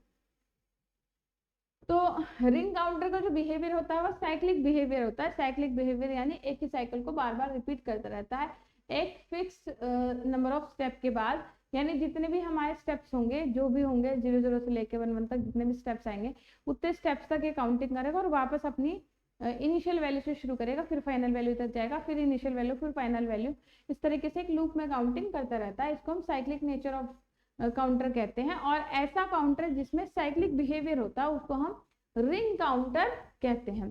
तो यहाँ रिंग काउंटर जो है बहुत ही सिंपल है। रिंग काउंटर को आप D flip flop, JK flip flop, T flip flop की हेल्प से बना सकते हैं। सिंपल काउंटर और रिंग काउंटर में जरा सा डिफरेंस होता है। क्या, अगर आप क्या करें, last stage of flip flop की आउटपुट को वापस से फीडबैक कर दें, किसमें, इनपुट में, तो ये हमारा बन जाएगा क्या, रिंग काउंटर। तो इनिशियली 0, फिर ये अगले पे चला जाएगा। यहाँ पर मान लो हमने 0 0 दिया, सबसे पहले इसको 1, फिर आगे ऐसे ऐसे शिफ्ट करता जाएगा। तो लास्ट वाली जो आउटपुट मिलेगी उसको वापस से फीडबैक अगर हम कर दें, यानी यहाँ पर आप देख रहे हो 4 बिट का काउंटर दिखाया, 4 बिट काउंटर जिसमें 4 फ्लिप फ्लॉप स्टेजेस आपने लगाई हैं, और 4 फ्लिप फ्लॉप जो यहाँ पर नजर आ रहे हैं आपको वो डी फ्लिप फ्लॉप है, और लास्ट वाले डी फ्लिप फ्लॉप की आउटपुट को आपने फीडबैक कर दिया इनपुट में। तो ये हमारा बन गया क्या, रिंग काउंटर। इसकी स्टेट जो होंगी, शुरू में इनिशियली सारी वैल्यू 0 0 होंगी। पहला जो सीक्वेंस होगा, हम सबसे पहले एक फ्लिप फ्लॉप में 1 देंगे, बाकी सब क्या होंगे 0 0। तो 1 0 0 0। अगली क्लॉक पल्स आने पर ये हमारी वैल्यू जो है वो शिफ्ट करेगी। मैं लिख भी देती हूँ। सबसे पहले इनिशियली हमारा काउंटर होगा 0 0 0, यानी यहाँ पर आपके काउंटर को स्टार्टिंग में आप क्या कर रहे हैं, रीसेट। हमने अब काउंटर ये बना के दिखाया, तो शुरू में हमने इसको कर दिया रीसेट। अब रीसेट करने पर आप सबसे पहले इसको 1 देंगे, क्लॉक पल्स 1 दी जाएगी, तो बाकी सब क्या होंगे 0 0 0। नेक्स्ट क्लॉक पल्स आने पर फिर से क्लॉक पल्स आएगी। क्लॉक पल्स को ऐसे हम दिखा रहे हैं, पॉजिटिव नेगेटिव एज ट्रिगर या जो भी है, पॉजिटिव एज को ऐसे दिखाते हैं और नेगेटिव एज को ऐसे दिखाते हैं। तो हमने यहाँ सर्किट में ऑब्जर्व किया कि जो हमारी क्लॉक पल्स दी गई है वो कैसी है, फॉलिंग एज है, यानी कि नेगेटिव एज है। तो नेगेटिव एज को हम ऐसे दिखाते हैं। तो सबसे पहले 0 0 था रीसेट, जैसे ही क्लॉक पल्स आई तो 1 0 0, अगली क्लॉक पल्स पे ये 0 1 आगे शिफ्ट हो जाएगा। फिर उसके अगली फिर क्लॉक पल्स आएगी, राइजिंग पल्स आएगी 0 0 1 0, फिर क्लॉक पल्स आएगी तो फिर ये जाएगा 0 0 0 1, फिर क्लॉक पल्स आएगी तो फिर ये कहाँ जाएगा 1 0 0 0। यानी आप यहाँ देख रहे हैं इसके बाद ये वापस इनिशियल स्टेट पर पहुंच रहा है। तो हम देख रहे हैं ऐसा फ्लिप फ्लॉप जो हमारे कुछ फाइनाइट स्टेट्स ऑफ आउटपुट को क्या कर रहा है, बार बार रिपीट कर रहा है। यानी इसमें 4 स्टेट आई, 1 0 0 0 से शुरू हुआ, सबसे पहले तो इनिशियली तो रीसेट था, जैसे क्लॉक पल्स आई तो इनिशियल स्टेट इसकी आ गई 1 0 0 जो कि काउंटर में अभी होल्ड है। अब ये जब तक होल्ड रहेगी जब तक आप नेक्स्ट क्लॉक पल्स इसको नहीं देंगे। जैसे ही दूसरी क्लॉक पल्स आएगी तो डेटा हमारा क्या हो जाएगा 0 1 0 0, यानी इस टाइम काउंटर जो हमारी वैल्यू होल्ड करेंगे वो होगी 0 1 0 0। फिर ये कब तक होल्ड रहेगी जब तक दूसरी क्लॉक पल्स नहीं आएगी। फिर क्लॉक पल्स आई, फिर वैल्यू चेंज हुई 0 1 0, फिर क्लॉक पल्स आई, वैल्यू आई 0 0 0 1, फिर क्लॉक पल्स आएगी तो वापस से यही वैल्यू आ जाएगी। तो इस तरीके से हमारा काउंटर एक साइकिल को ही रिपीट करता रहेगा, तो इसलिए हमने इसको कहा रिंग काउंटर। क्लियर? तो यहाँ पर हम देख रहे हैं नॉर्मली एक काउंटर के केस में हम जितने फ्लिप फ्लॉप स्टेजेस लगाते हैं हमारा काउंटर उतने ही स्टेट्स को काउंट करता है। जैसे आपने प्रीवियस एग्जांपल में अभी जो हमने ये बताया, इसमें हमने देखा कि हमारे 4 फ्लिप फ्लॉप थे और 4 बिट का डेटा है, 4 ही बिट हो रही है ना। 4 बिट के डेटा को काउंट करने के लिए आपने 4 फ्लिप फ्लॉप लगाया और स्टेट्स भी कितनी आ रही है, स्टेट्स वो जिनको काउंटर काउंट कर सकता है, तो 4 ही स्टेट को ये काउंट कर सकता है। तो और यहाँ हमने देखा ये वाला काउंटर क्या कर रहा है, साइक्लिक बिहेवियर शो कर रहा है, तो ये हो गया रिंग काउंटर। तो जो नॉर्मल काउंटर होता है, ordinary counter, synchronous counter, asynchronous counter, वो उतने ही स्टेट्स को काउंट कर सकता है जितने उसमें फ्लिप फ्लॉप लगे होते हैं। 3 फ्लिप फ्लॉप लगे हैं तो 3 स्टेट्स को काउंट कर सकता है, 4 फ्लिप फ्लॉप लगे हैं तो 4 स्टेट्स को काउंट कर पाएगा, 5 फ्लिप फ्लॉप लगे हैं तो 5 स्टेट्स को काउंट कर पाएगा। इसी तरीके से अगर रिंग काउंटर है तो बस एक एडिशनल क्वालिटी इसमें आ जाएगी कि ये साइकिल को ही रिपीट करता रहेगा, वापस मिनिमम वैल्यू से मैक्सिमम वैल्यू तक एक लूप में काउंट करता रहेगा। आप क्लॉक पल्स देते रहेंगे, उसी साइकिल को बार बार दोहराता रहेगा। तो यहाँ पर हमारा जो बेसिकली रिंग काउंटर है उसका ट्रुथ टेबल भी दिखाया गया है कि कैसे हमारे क्लॉक पल्स आने पर जो डिफरेंट स्टेट्स हमें मिलती हैं। अब बात करते हैं रिंग काउंटर के टाइप्स की। नॉर्मल जो काउंटर अभी हमने देखा that was straight ring counter. ऐसा रिंग काउंटर जो कि सिंपल हमारे जितने स्टेजेस ऑफ फ्लिप फ्लॉप होंगी उतनी ही स्टेट्स को काउंट कर सकता है। जैसे कि हमने प्रीवियस एग्जांपल में देखा 4 बिट का काउंटर था तो 4 ही आउटपुट स्टेट्स को ये काउंट कर सकता है, जिसको हम कहते हैं स्ट्रेट रिंग काउंटर। तो स्ट्रेट रिंग काउंटर के केस में हमने ये देखा था last stage of flip flop की जो आउटपुट थी उसको हमने first stage of flip flop की इनपुट में फीड कर दिया, यानी क्यू जो थी या क्यू एन था उसको उठा के हमने पहले डी फ्लिप फ्लॉप की इनपुट में फीड करा दिया। तो ये बन गया हमारा स्ट्रेट रिंग काउंटर जो कि एक फाइनाइट नंबर ऑफ स्टेट्स को काउंट कर सकता है। और यहाँ फाइनाइट स्टेट्स ऑफ काउंटर जो होंगी वो उतनी होंगी जितने यहाँ फ्लिप फ्लॉप लगे होंगे, यानी ये एन फाइनाइट स्टेट्स को काउंट कर पाएगा, जहां एन क्या है, नंबर ऑफ फ्लिप फ्लॉप। तो 4 स्टेजेस ऑफ फ्लिप फ्लॉप है तो 4 स्टेट्स को काउंट कर पाएगा। लेकिन एक दूसरा जो काउंटर है जिसको हम ट्विस्टेड रिंग काउंटर कहते हैं, इसका दूसरा नाम जॉनसन काउंटर भी है। जॉनसन काउंटर कहें या ट्विस्टेड रिंग काउंटर कहें, इसके अलावा इसके और भी बहुत सारे नाम हैं। इसको हम क्या कहते हैं, इनवर्स फीडबैक काउंटर या हमारा ट्विस्टेड रिंग काउंटर या जॉनसन काउंटर तो इसको कहते हैं। अभी जॉनसन काउंटर क्या है, ये रिंग काउंटर का ही एक टाइप है। Basically it is also known as modified ring counter. It is designed with a group of flip flop where the inverted output, बहुत इंपॉर्टेंट है, हमने देखा था रिंग काउंटर के केस में ऑर्डिनरी काउंटर और रिंग काउंटर में क्या फर्क होता है। ऑर्डिनरी काउंटर से सीधे सीधे हम फाइनल आउटपुट ले लेते हैं, बट रिंग काउंटर के केस में अगर जो हमारी फाइनल स्टेज का आउटपुट है, फाइनल फ्लिप फ्लॉप की जो आउटपुट है, last stage of flip flop जो है, सबसे आखिर में जो हमारा फ्लिप फ्लॉप लगा है उसके आउटपुट को उठा के अगर आप फिर से पहली स्टेज के इनपुट में फीड करा दो तो ये बन गया हमारा स्ट्रेट रिंग काउंटर। बट अगर हम क्या करें, inverted output, inverted output flip flop की 2 आउटपुट होती है, क्यू और क्यू बार, क्यू और क्यू बार, जहां क्यू बार हमारी इन्वर्टेड आउटपुट कहलाती है। बेसिकली क्यू या क्यू बार से रिप्रेजेंट करते हैं, कई बार क्यू क्यू डैश से रिप्रेजेंट करते हैं, कई बार क्यू एन प्लस 1 से रिप्रेजेंट करते हैं, तो अलग अलग नोटेशन से हमसे इसको शो करते हैं। तो अगर हम सिंपल आउटपुट को फीडबैक करें तो बन जाएगा स्ट्रेट रिंग काउंटर, बट अगर हम आउटपुट के इन्वर्टेड फॉर्म को यानी क्यू बार को फीड कर दें तो ये बन जाएगा जॉनसन काउंटर। तो सबसे पहले जॉनसन काउंटर का डायग्राम ही देख लेते हैं कि जॉनसन काउंटर का डायग्राम कैसे है। अब बिल्कुल माइनर सा डिफरेंस है, अगर आप सर्किट डायग्राम रटोगे देखोगे तो आप परेशान हो जाओगे। डिजिटल इलेक्ट्रॉनिक्स एक अच्छी बात भी है, बुरी बात भी है। बुरी बात तो यह है कि अगर आप सर्किट डायग्राम रटने की कोशिश करेंगे तो आपको बिल्कुल भी नहीं रटेंगे, क्योंकि सारे सर्किट डायग्राम देखने में एक जैसे लगते हैं। तो अगर आप इन्हें रटोगे तो सारे सर्किट डायग्राम बिल्कुल ऐसे लगेंगे एक दूसरे के हमशक्ल हैं और आप कंफ्यूज हो जाएंगे। लेकिन अगर आप सर्किट डायग्राम को समझने की कोशिश करेंगे तो तब आप समझ पाएंगे कि सब में जो छोटा छोटा डिफरेंस है वो क्या है। जैसे स्ट्रेट रिंग काउंटर और ट्विस्टेड रिंग काउंटर या जिसको हम जॉनसन काउंटर भी कहते हैं, उसमें क्या अंतर है। स्ट्रेट रिंग काउंटर में ये वाली आउटपुट फीड होती है, ऊपर वाली जो नॉर्मल आउटपुट है वो फीडबैक की जाती है।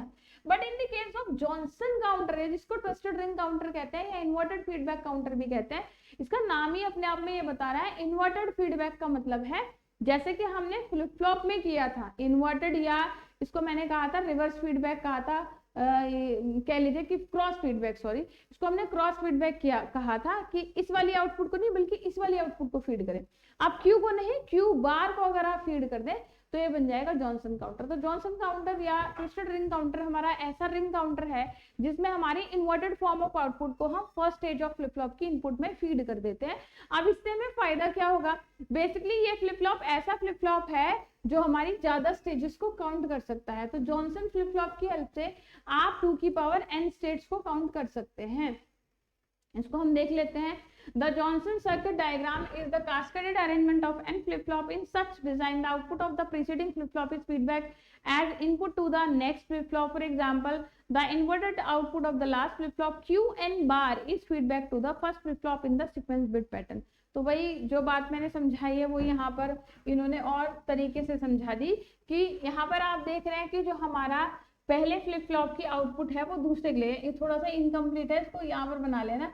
इसके आउटपुट इसके लिए इनपुट, इसका आउटपुट इसके लिए इनपुट का काम करेगा, इसका आउटपुट इसके लिए इनपुट का काम करेगा, और लास्ट वाले फ्लिप फ्लॉप की क्यू बार को हमने फीडबैक किया है कहाँ, फर्स्ट स्टेज ऑफ इनपुट में।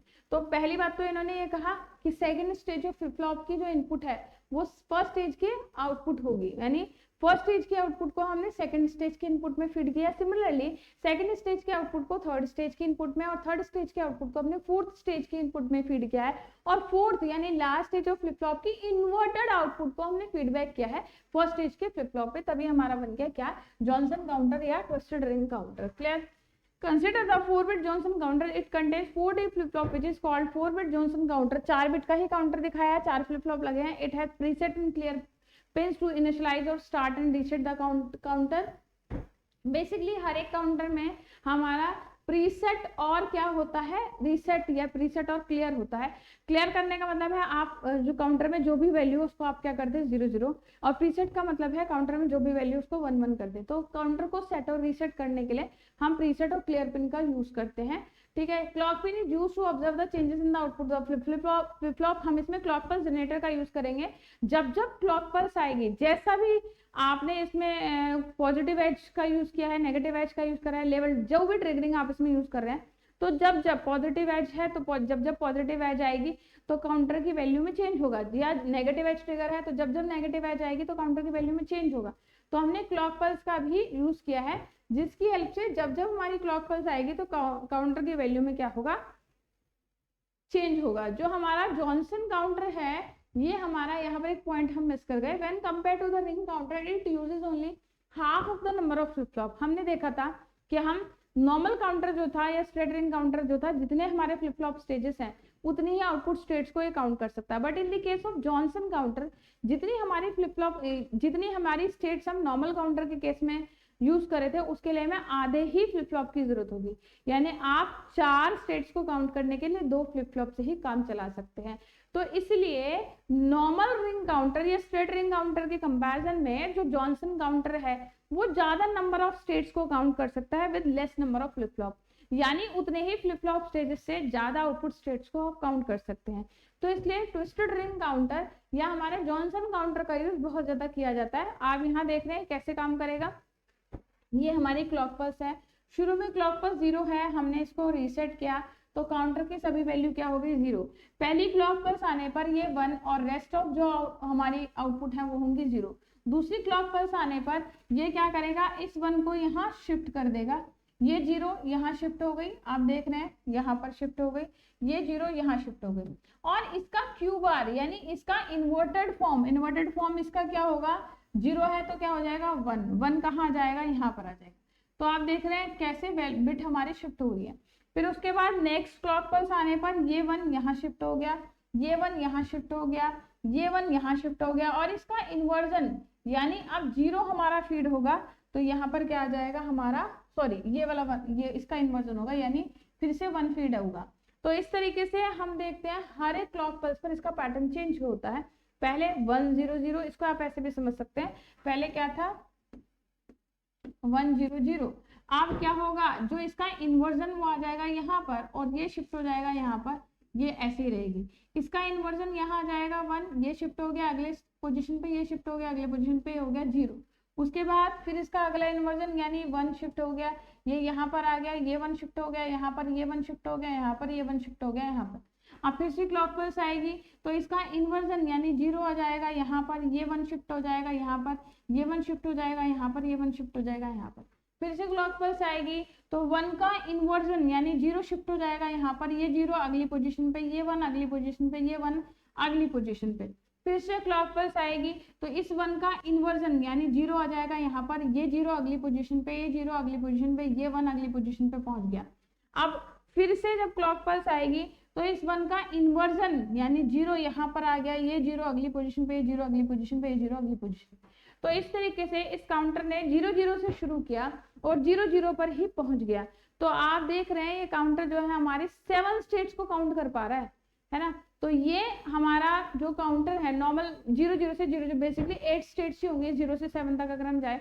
तो हमारा जो नॉर्मल काउंटर था, नॉर्मल रिंग काउंटर है, स्ट्रेट रिंग काउंटर, वो 4 फ्लिप फ्लॉप से 4 ही स्टेट्स को काउंट कर सकता था। बट ट्विस्टेड रिंग काउंटर हमारे 4 फ्लिप फ्लॉप की हेल्प से 8 स्टेट्स को यानी 8 स्टेट्स को काउंट कर सकता है। रिंग काउंटर और जॉनसन काउंटर में क्या बेसिक डिफरेंसेस है वो यहाँ पर बताया गया है। हमारे जितने फ्लिप फ्लॉप में स्टेजेस होंगे उससे हम 2 की पावर इन स्टेट्स को काउंट कर सकते हैं। इसमें हमारा फीडबैक जो होता है नॉर्मल रिंग काउंटर में क्यू का होता है, जॉनसन काउंटर में क्यू बार का होता है। तो बेसिकली इसके कुछ माइनर डिफरेंसेस है वो यहाँ पर हमारे बताए गए। अब अगला टॉपिक जो है वो है शिफ्ट रजिस्टर। सिक्वेंशियल सर्किट में एक और बहुत जो इंपॉर्टेंट सर्किट है वो है शिफ्ट रजिस्टर। अब काउंटर की तो हमने बात कर ली कि काउंटर की हेल्प से हम क्लॉक पल्सेस और साथ ही साथ इनपुट पर होने वाले इवेंट्स को, ऑब्जेक्ट्स को काउंट करते हैं। शिफ्ट रजिस्टर्स का रोल प्ले भी बहुत इंपॉर्टेंट है हमारे डिजिटल सिस्टम में। तो शिफ्ट रजिस्टर्स या नॉर्मल रजिस्टर की अगर बात करें तो डेटा को, इंफॉर्मेशन को, वैल्यूज को स्टोर करने के लिए हमें जरूरत पड़ती है रजिस्टर्स की। तो रजिस्टर क्या है? Group of flip flop. Register क्या है? Group of flip flop. Basically एक बिट के डेटा को स्टोर करने के लिए आपको एक फ्लिप फ्लॉप की जरूरत होती है। Suppose you are storing n bit data, तो आपको n number of flip flop की ही जरूरत होगी। तो बिल्कुल वही कॉन्सेप्ट है जो काउंटर में है। काउंटर में भी जितने बिट का डेटा आपको काउंट कराना उतने स्टेजेस फ्लिप फ्लॉप की लगानी पड़ती थी। शिफ्ट रजिस्टर में भी आप जितने बिट का आप डेटा शिफ्ट करना चाहते हैं उतनी ही आपको फ्लिप फ्लॉप लगानी होगी। सिमिलरली जब हम नॉर्मल रजिस्टर की बात करते हैं तो n बिट के डेटा को स्टोर करने के लिए आपको n फ्लिप फ्लॉप लगाने पड़ते हैं, क्योंकि एक फ्लिप फ्लॉप एक ही बिट को स्टोर कर सकता है। तो बेसिकली रजिस्टर क्या है? ग्रुप ऑफ फ्लिप फ्लॉप है जिनकी हेल्प से आप इंफॉर्मेशन को, डेटा उसको बाइनरी फॉर्म में क्या कर सकते हैं? स्टोर कर सकते हैं। अगर आपका रजिस्टर ऐसा हो जो डेटा की शिफ्टिंग भी कर सकता हो, यानी डेटा को या तो राइट डायरेक्शन में या डेटा को लेफ्ट डायरेक्शन में शिफ्ट कर सकता हो, तब ये हमारा बन जाता है शिफ्ट रजिस्टर। तो shift register is a kind of register which can shift the data in either in left और इन राइट डायरेक्शन। तो शिफ्ट रजिस्टर क्या है? बेसिकली काइंड ऑफ रजिस्टर है which can shift the data either in right और left.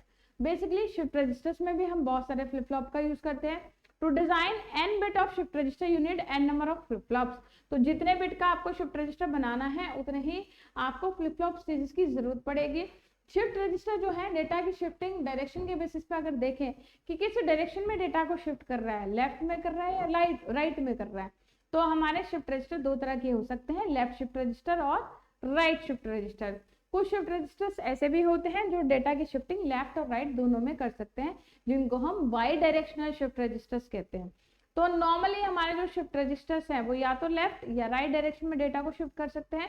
तो इस basis पर shift register को हम लेफ्ट शिफ्ट रजिस्टर या राइट शिफ्ट रजिस्टर की कैटेगरी में बांट सकते हैं। अब इसके अलावा शिफ्ट रजिस्टर की जो हम क्लासिफिकेशन है वो on the basis of loading भी कर सकते हैं। On the basis of loading, on the basis of loading का मतलब है कि आप इसको इनपुट कैसे प्रोवाइड कर रहे हैं। तो यहाँ लोडिंग का मतलब क्या है कि आप इसको डेटा कैसे प्रोवाइड कर रहे हैं, डेटा इन कैसे कर रहे हैं और डेटा आउट कैसे हो रहा है, यानी डेटा आप इसको दे कैसे रहे हैं और उससे डेटा ले कैसे रहे हैं, ये हमारा कहलाता है लोडिंग। तो on the basis of loading shift register can be categorize into 4 categories, that is SISO, SIPO, PISO and पीपो। तो चार हमारे लोडिंग के चार तरीके हो सकते हैं और इन चार लोडिंग टेक्निक के बिहाफ पर ही हमारे शिफ्ट रजिस्टर भी चार तरह के हो सकते हैं। पहला है सीसो, जिसको हम सीरियल इन सीरियल आउट कहते हैं। तो नाम से पता चल रहा है सीरियल इन सीरियल आउट का मतलब है ऐसा शिफ्ट रजिस्टर जिसको जो हम डेटा इन करते हैं, इसके अंदर डेटा जो इसके अंदर फीड कराते हैं वो भी सीरियली कराते हैं और डेटा जो हमें मिलता है आउट जो कराते हैं डेटा वो भी सीरियली मिलता है। यानी डेटा भेजा भी बिट बाय बिट जाता है और डेटा जो आपको आउटपुट पे मिलता है वो मिलता भी बिट बाय बिट है।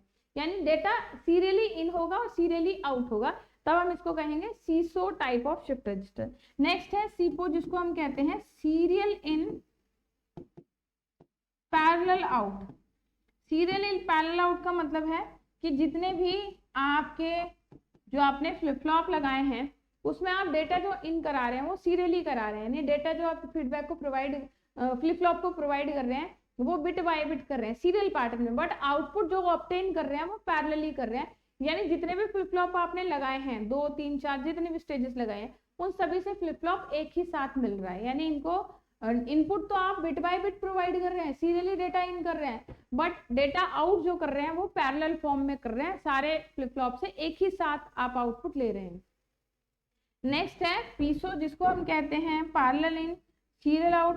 पैरेलल इन सीरियल आउट से मतलब है कि जब आप डेटा जो इन करा रहे हैं वो करा रहे हैं पैरेलल इन। पैरेलल इन का मतलब है कि आप सभी फ्लिप फ्लॉप को जो भी डेटा प्रोवाइड करें, जैसे कि मैंने बताया था शिफ्ट रजिस्टर्स में हम नॉर्मली डी फ्लिप फ्लॉप का यूज बहुत ज्यादा करते हैं और काउंटर में अधिकतर हम जेके फ्लिप फ्लॉप का यूज बहुत ज्यादा करते हैं।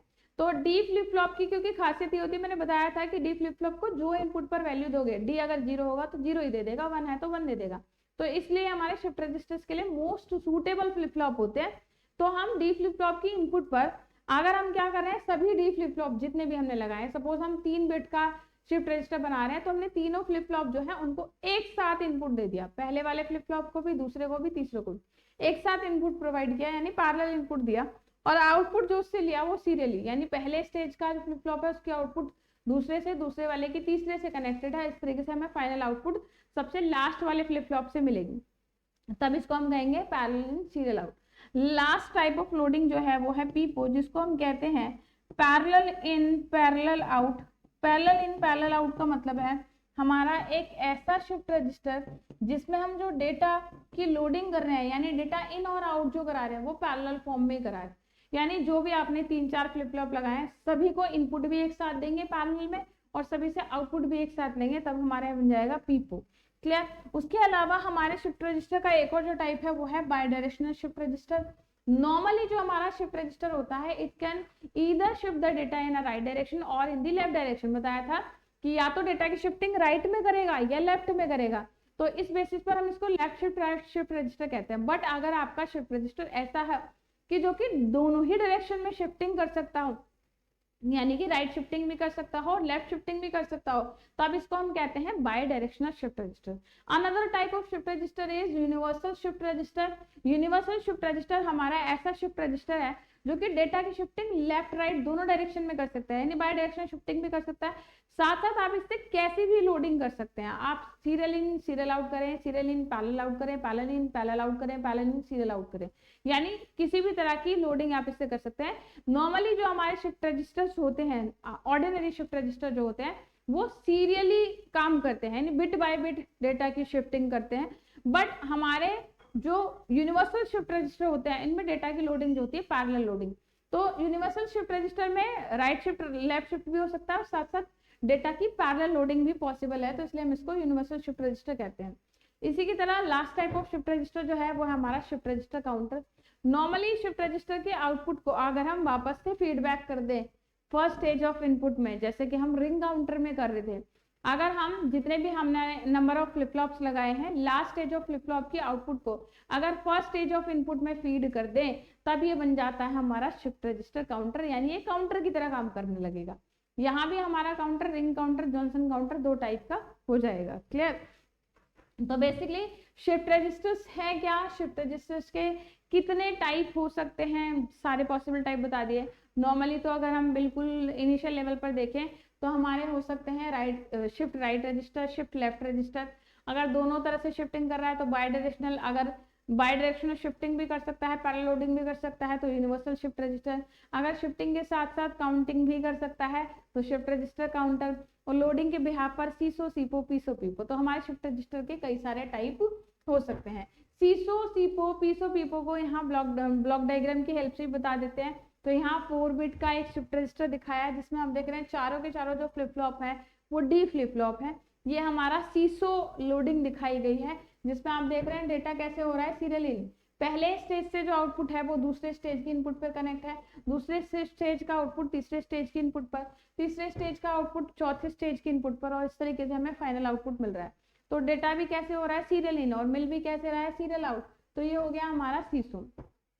सिमिलरली यहाँ पर दिखाया गया है आपका क्या, सीपो, सीरियल इन पैरेलल आउट। तो आप देख रहे हैं डेटा सीरियली इन हो रहा है। सबसे पहले डेटा केवल किसको मिल रहा है, पहले स्टेज ऑफ फ्लिप फ्लॉप को मिल रहा है। पहले स्टेज की जो आउटपुट है वो दूसरे के इनपुट से, दूसरे की आउटपुट पहले के इनपुट से, और तीसरे के इनपुट से सॉरी, और तीसरे की आउटपुट चौथे स्टेज की आउटपुट से जुड़ी हुई है। लेकिन यहाँ हम आउटपुट जो ले रहे हैं वो पैरेलल ले रहे हैं। आप देख रहे हो पहले फ्लिप फ्लॉप की आउटपुट को हमने सीधे बाहर निकाल दिया, दूसरे फ्लिप फ्लॉप की आउटपुट को भी सीधे पैरेलली बाहर निकाल दिया।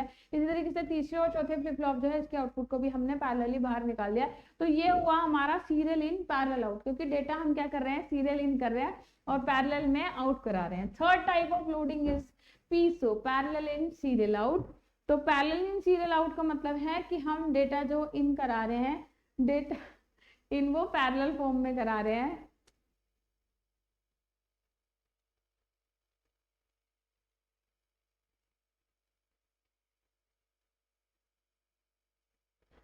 Parallel in and serial out.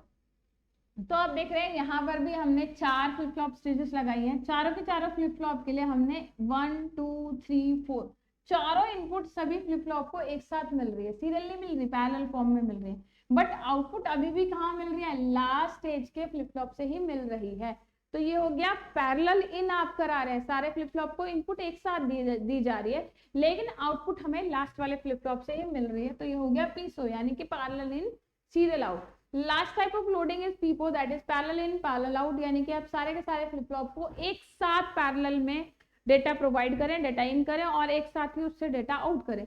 तो यहाँ 4 बिट का जो डेटा है सभी फ्लिप फ्लॉप को एक साथ मिल रहा है। आप देख रहे हैं ऊपर यहाँ सभी को डी एक साथ मिल रहा है, ये इसको, ये इसको, ये इसको, इसको, 4 की 4 बिट जो है सभी फ्लिप फ्लॉप को एक साथ दी जा रही है, और इनसे आउटपुट जो ली जा रही है क्यू वो भी एक साथ ली जा रही है। तो ये क्या हो गया, parallel in parallel out.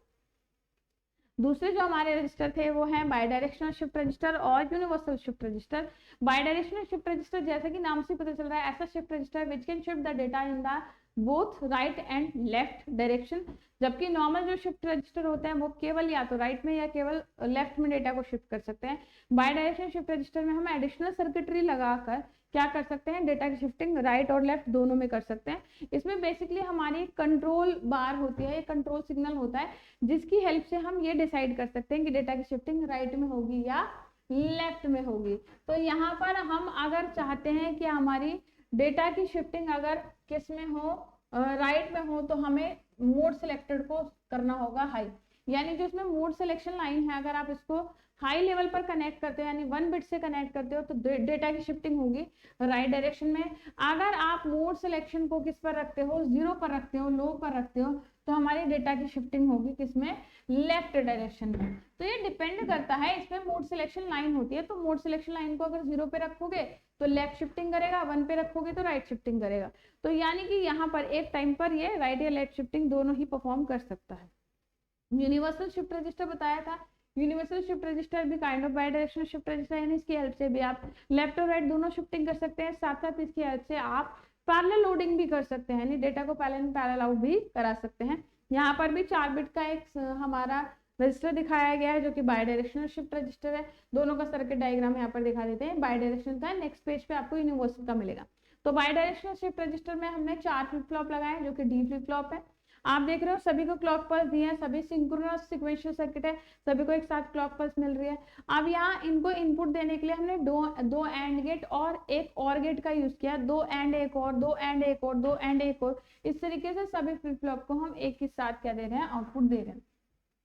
Universal shift register में हमारा क्या होता है, जितने हमारे शिफ्ट रजिस्टर होते हैं उतने ही हमारे मल्टीप्लेक्सर यानी मक्स का यूज किया जाता है। तो यूनिवर्सल शिफ्ट रजिस्टर की जो सर्किटरी है वो ज्यादा कॉम्प्लेक्स हो जाती है, कई बार इसको सर्किट डायग्राम बनाने में बहुत ज्यादा प्रॉब्लम भी आपको आती है। तो आपको अगर ये मुश्किल लग रहा है तो आप इसको ब्लॉक डायग्राम की हेल्प से ऐसे ही सिंपल बना सकते हैं। यहाँ पर एक n बिट का यूनिवर्सल शिफ्ट रजिस्टर दिखाया गया है। यहाँ भी यूनिवर्सल शिफ्ट रजिस्टर के केस में जितना बिट ऑफ डेटा होगा उतने ही फ्लिप फ्लॉप स्टेजेस यहाँ लगाएंगे। हम सपोज कर रहे हैं यहाँ पर कि n बिट के डेटा की हम यूनिवर्सल शिफ्टिंग करना चाह रहे हैं, तो हमने n फ्लिप फ्लॉप स्टेजेस लगाए हैं। जितने फ्लिप फ्लॉप स्टेजेस होंगे उतने ही आपको मक्स यानी कि मल्टीप्लेक्सर भी लगाने होंगे।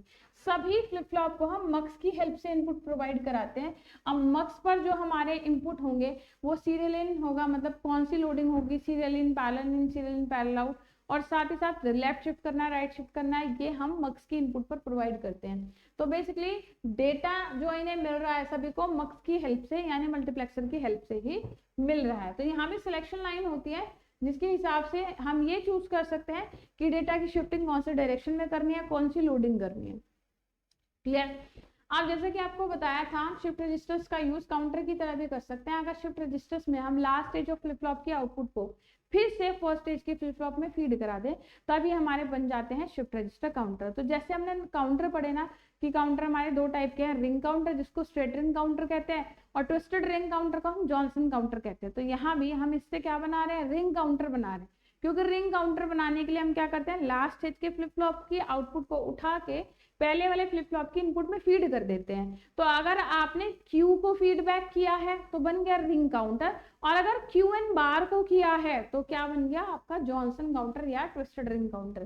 तो रिंग काउंटर और हमारा जॉनसन काउंटर जो है दोनों का ही सर्किट डायग्राम हमने यहाँ पर शो किया। तो बिल्कुल वैसे ही काफी हद तक हमारा सिमिलर ही सर्किट डायग्राम होता है। तो यहाँ जॉनसन काउंटर और आपके स्ट्रेट रिंग काउंटर के बारे में हमने बता दिया। तो अगर आपको काउंटर में रिंग काउंटर और जॉनसन काउंटर समझ में आ गया तो आप यहाँ पर इसको शिफ्ट रजिस्टर में भी बना देंगे। शिफ्ट रजिस्टर का टॉपिक हमारे यहाँ पर खत्म हो। उसके बाद हमारा एक और इम्पोर्टेंट टॉपिक जो है वो हमारी फाइनाइट स्टेट मशीन है।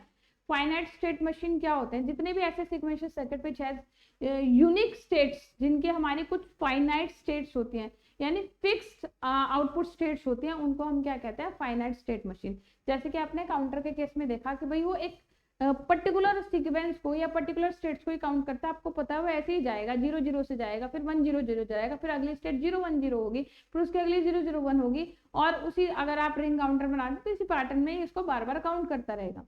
तो हमारे ऐसे sequential circuit, basically synchronous sequential circuit important है।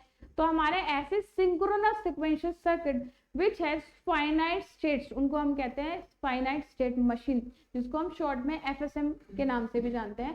Finite state machine is a mathematical model that is used to explain and understand the behaviour of digital system. हमारे डिजिटल सिस्टम्स में जितने भी हम सिंक्रोनस सीक्वेंशियल सर्किट का use करते हैं, इनके एनालिसिस के लिए, इनके बिहेवियर को समझने के लिए हम जो डायग्राम्स बनाते हैं उनको हम कहते हैं finite state machine. So in more simple words, a synchronous sequential circuit is also called a finite state machine if it has a finite number of states. ऐसा synchronous sequential circuit जिसकी कुछ finite states हों उनको आप क्या कहेंगे, finite state machine कहेंगे। अब इसके क्या क्या कंपोनेंट्स होते हैं। पहले कंपोनेंट होता है finite state. Finite state machine में या किसी भी सर्किट में आप ऐसे सर्किट का एनालिसिस करेंगे, ऐसे सर्किट के बिहेवियर को स्टडी करेंगे जिसकी कुछ फाइनाइट स्टेट्स हों। तो उसकी जो फाइनाइट स्टेट्स होती हैं उनको आप क्या करते हैं, सिंबल्स की फॉर्म में सर्किल में रिप्रेजेंट करते हैं। The finite states are nothing but the distinct modes और condition in the given system. Each of these finite states represent a specific behaviour in digital system representation. These finite states are generally represented through symbols or labels. आपको पता है जब आप input की बात करते हैं, हमने लॉजिक गेट्स पढ़े, हमने फ्लिप फ्लॉप्स पढ़े, तो आपको पता है इनके कुछ पॉसिबल कॉम्बिनेशन होंगे, 0 0 0 1 1 0 1 1। ऐसे अगर 3 वेरिएबल होंगे तो 0 0 0 0 0 1 0 0 1 0। ऐसे हमारे बेसिकली कुछ फाइनाइट कंडीशंस होती हैं, तो उनको हम कहते हैं फाइनाइट स्टेट्स।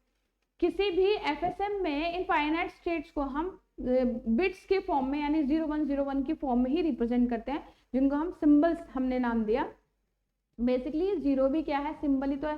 भाई मैंने एक गोला बना दिया, आपने उसको कहा मैम ये 0 है। मैंने एक ऐसे लाइन खींच दी, आपने उसको कहा 1 है। मैंने थोड़ा सा घुमा के बना दिया, आपने कहा मैम 2 है। उसको थोड़ा सा 2 बार घुमा दिया, आपने कहा 3 है। तो बेसिकली सिंबल्स ही तो है। आपने जितने भी अल्फाबेट्स पढ़े, आपने जितने भी नंबर्स पढ़े, आपने AIU पढ़े, सब क्या है, सिंबल्स ही तो हैं जिनको हमने इन सिंबल्स को एक लैंग्वेज में नाम दिया कि भाई ये ए होगा, ये बी होगा, ये सी होगा।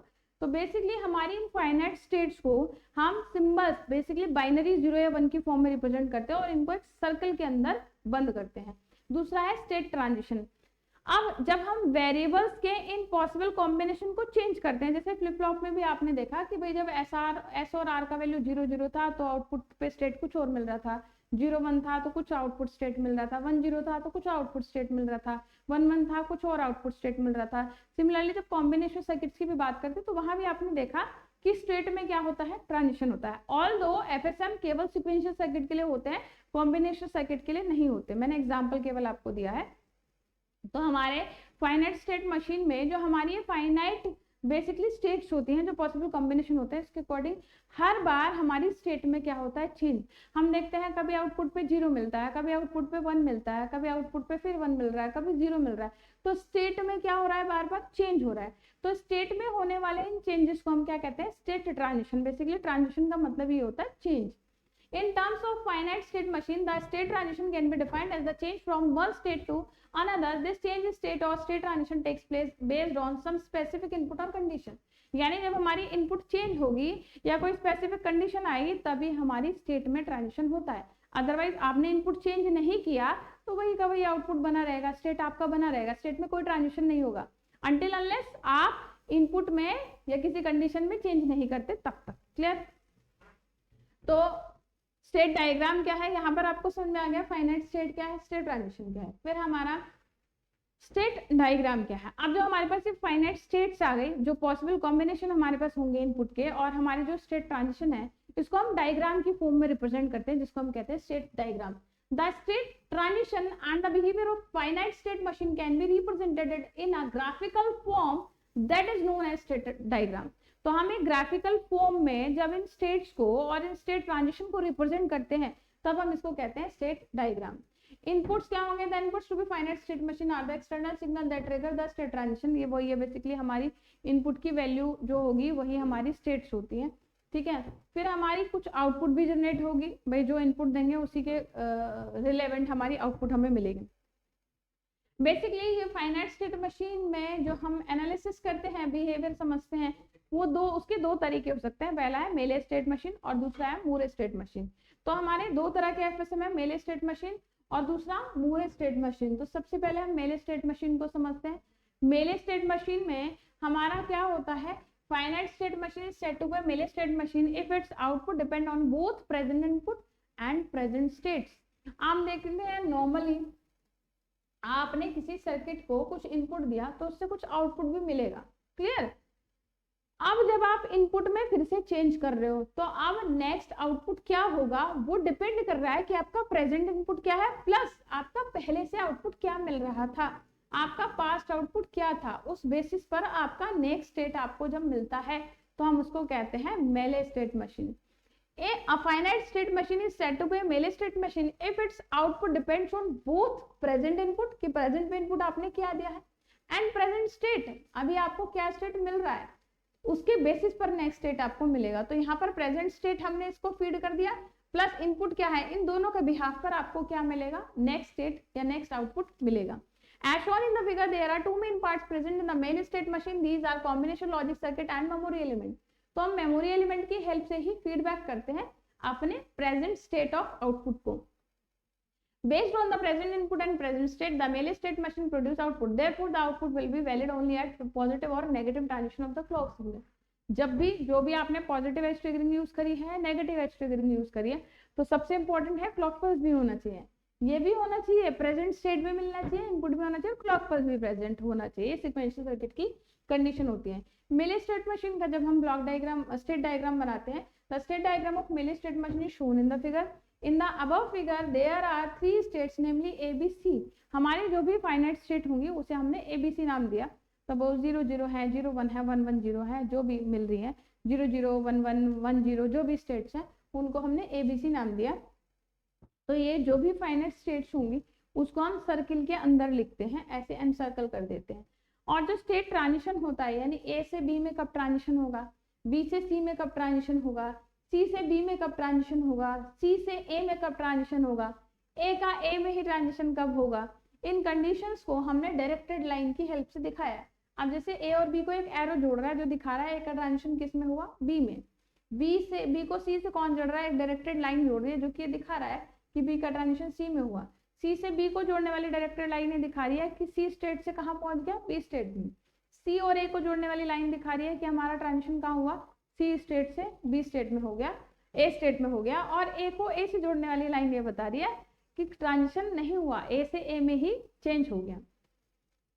तो बेसिकली जितनी भी हमारी फाइनाइट स्टेट होती हैं उन्हें हम सर्किल के अंदर लिखते हैं, और इन स्टेट में होने वाले ट्रांजिशन को दिखाने के लिए हम डायरेक्टेड लाइन का यूज करते हैं।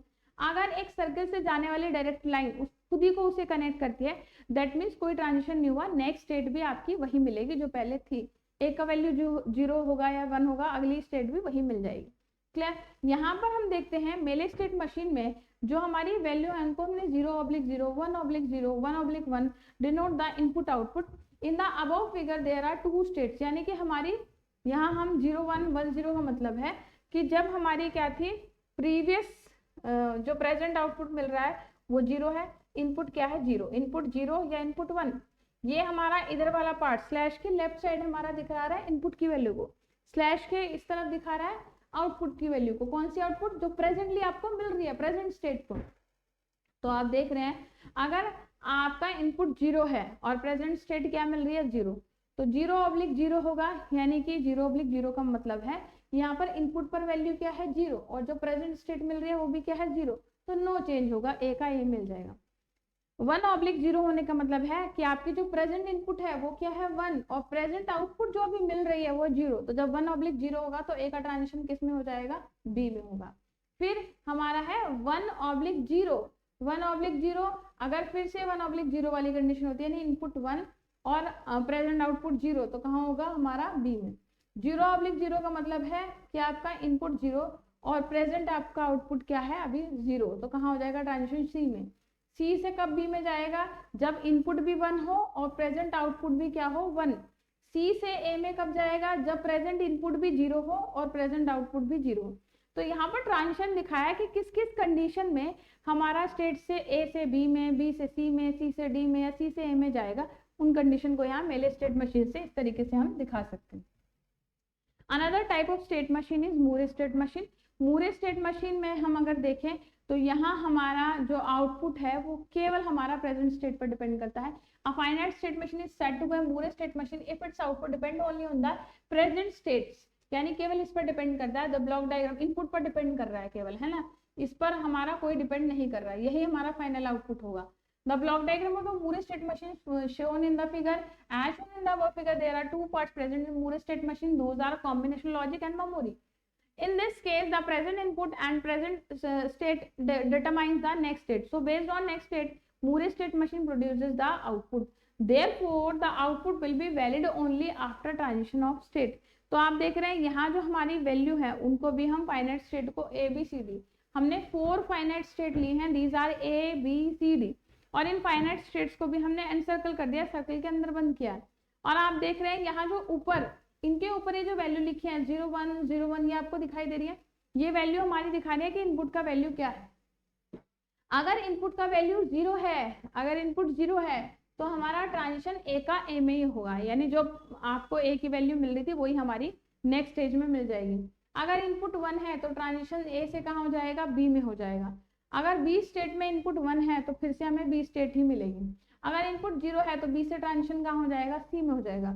अगर इनपुट 1 है तो सी से ट्रांजिशन कहाँ होगा? डी में होगा। अगर इनपुट 1 है तो डी का ट्रांजिशन कहाँ होगा? बी में होगा। अगर डी का वैल्यू 0 है तो कहाँ होगा? ट्रांजिशन 0 में। अगर डी का वैल्यू सी का वैल्यू 0 है तो यहाँ। तो आप देख रहे हैं हर एक की पॉसिबल कंडीशन दो दिखा रखी है। अगर फाइनाइट स्टेट ए है, 0 है तो कहाँ आएगा? No change. 1 है तो कहाँ पहुंच जाएगा? बी में। 1 है तो कहाँ पहुंचेगा? No change. 0 है तो कहाँ पहुंचेगा? सी में। सी की भी 2 कंडीशन है, 0 1। तो सी अगर आपका 0 है तो कहाँ पहुंच जाएगा? ए में। अगर सी आपका 1 है तो कहाँ पहुंचेगा? डी में। सिमिलरली डी की भी 2 कंडीशन आप देख रहे हो, अगर 0 है तो कहाँ जाएगा? सी पे पहुंच जाएगा, और 1 है तो कहाँ पहुंचेगा? बी पे।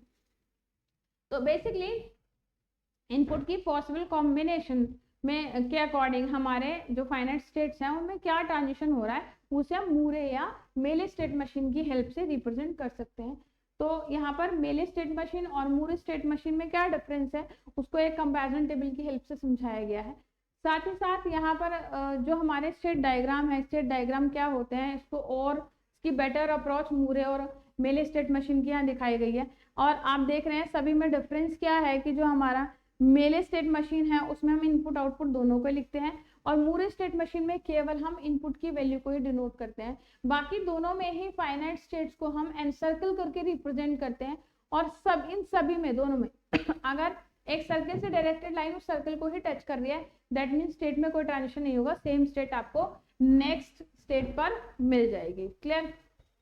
तो यहाँ पर मूरे और मेले स्टेट मशीन का टेबल हम कैसे बना सकते हैं और कैसे इसमें चेंज कर सकते हैं यहाँ पर दिखाया गया है।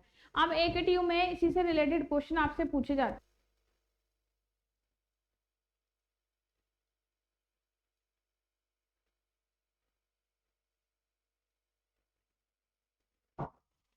AKTU में मेले और Moore state machine basically finite state machine का क्वेश्चन आपसे एग्जामिनेशन में पूछा जाता है जिससे आपको इसका स्टेट डायग्राम बनाने के लिए कहा जाता है। आपको कोई सर्किट डायग्राम गिवन हो यानी कोई लॉजिक सर्किट दे रखा हो, उस लॉजिक सर्किट की हेल्प से आप उसकी ट्रुथ टेबल और उसका स्टेट डायग्राम आपको बनाना है। तो यहाँ पर एक क्वेश्चन गिवन है, derive the state table and state diagram. आपको इसकी स्टेट टेबल प्रिपेयर करनी है और स्टेट डायग्राम भी बनाना है। बेसिकली स्टेट टेबल आपका ट्रुथ टेबल के जैसा ही होता है। ट्रुथ टेबल में भी आप यही रिप्रेजेंट करते हैं ना कि पॉसिबल कॉम्बिनेशन ऑफ इनपुट क्या होंगे, उसके अकॉर्डिंग आपका आउटपुट क्या आया, यानी हमारी डिफरेंट स्टेट्स क्या आई है वो आप दिखाते हो। तो स्टेट टेबल बेसिकली वही है कि आपके पॉसिबल कॉम्बिनेशन ऑफ इनपुट क्या है, उसके अकॉर्डिंग आपकी क्या स्टेट मिल रही है, स्टेट में कब कब ट्रांजिशन हो रहा है वो आप स्टेट टेबल में रिप्रेजेंट करते हो। और स्टेट डायग्राम मैंने आपको बताया जो हमारी फाइनाइट स्टेट्स हैं, फाइनाइट स्टेट्स में होने वाले स्टेट ट्रांजिशन को जब आप ग्राफिकल वे में रिप्रेजेंट करते हैं तो वो क्या हो जाता है, आपका स्टेट डायग्राम कहलाता है। तो यहाँ पर क्वेश्चन में गिवन है, derive the state table and state diagram of the synchronous sequential circuit shown below if x is an input to the circuit। अब यहाँ पर दिया गया है कि सर्किट जो गिवन है उसमें x क्या है, इनपुट है। एक्सप्लेन द सर्किट फंक्शन, इसमें हमें सर्किट काम कैसे करेगा ये भी हमें समझाना है। अब ये क्वेश्चन AKTU में पूछा गया है 7 मार्क्स में, बहुत ही इजी क्वेश्चन है। जैसे यहाँ पर आपको सर्किट डायग्राम गिवन है, अब सर्किट डायग्राम में हम देख रहे हैं, हमें देखने से पता चल रहा है सिक्वेंशियल सर्किट है क्योंकि इसमें डी फ्लिप फ्लॉप लगे हैं। फ्लिप फ्लॉप जहां भी लगे होंगे वो हमारे क्या होंगे, सिक्वेंशियल सर्किट होंगे। आपको बताया था sequential circuits are formed with the help of flip flop and combination circuits are formed with the help of logic gates. Logic gates जो बिल्डिंग ब्लॉक हमारे कॉम्बिनेशन सर्किट में लॉजिक गेट्स बिल्डिंग ब्लॉक होते हैं, sequential circuit में building block हमारे flip flop होते हैं। तो फ्लिप फ्लॉप लगा है दैट मींस सिक्वेंशियल सर्किट है। साथ साथ आप देख रहे हैं दोनों फ्लिप फ्लॉप के जो क्लॉक पल्स है एक कॉमन क्लॉक या कह लीजिए यूनिवर्सल क्लॉक से कनेक्टेड है, दोनों को सिंक्रोनस फॉर्म में क्लॉक पल्स दे रहे हैं, तो ये हमारा सिंक्रोनस सिक्वेंशियल सर्किट है, राइट। अब इसके अलावा दो फ्लिप फ्लॉप हमने ऑब्जर्व किए, हमने देखा सिक्वेंशियल सर्किट है, हमने ये भी देखा सिंक्रोनस सिक्वेंशियल सर्किट है। साथ साथ यहाँ पर हमारे 2 OR गेट भी लगे हैं और 2 XOR गेट भी लगे हुए हैं। अब क्वेश्चन में गिवन है कि x हमारी इनपुट है। अब दोनों XOR गेट को कॉमन करके एक इनपुट हमने दिया है, क्या है, x। साथ ही साथ यहाँ दोनों डी फ्लिप फ्लॉप से जो आउटपुट मिल रहा है उसको हमने क्रॉस फीडबैक किया, ए को फीडबैक कर दिया नीचे वाले XOR गेट में और बी को फीडबैक कर दिया हमने ऊपर वाले XOR गेट में। बेसिकली इनपुट यहाँ पर क्या है, हमारी x ही है केवल।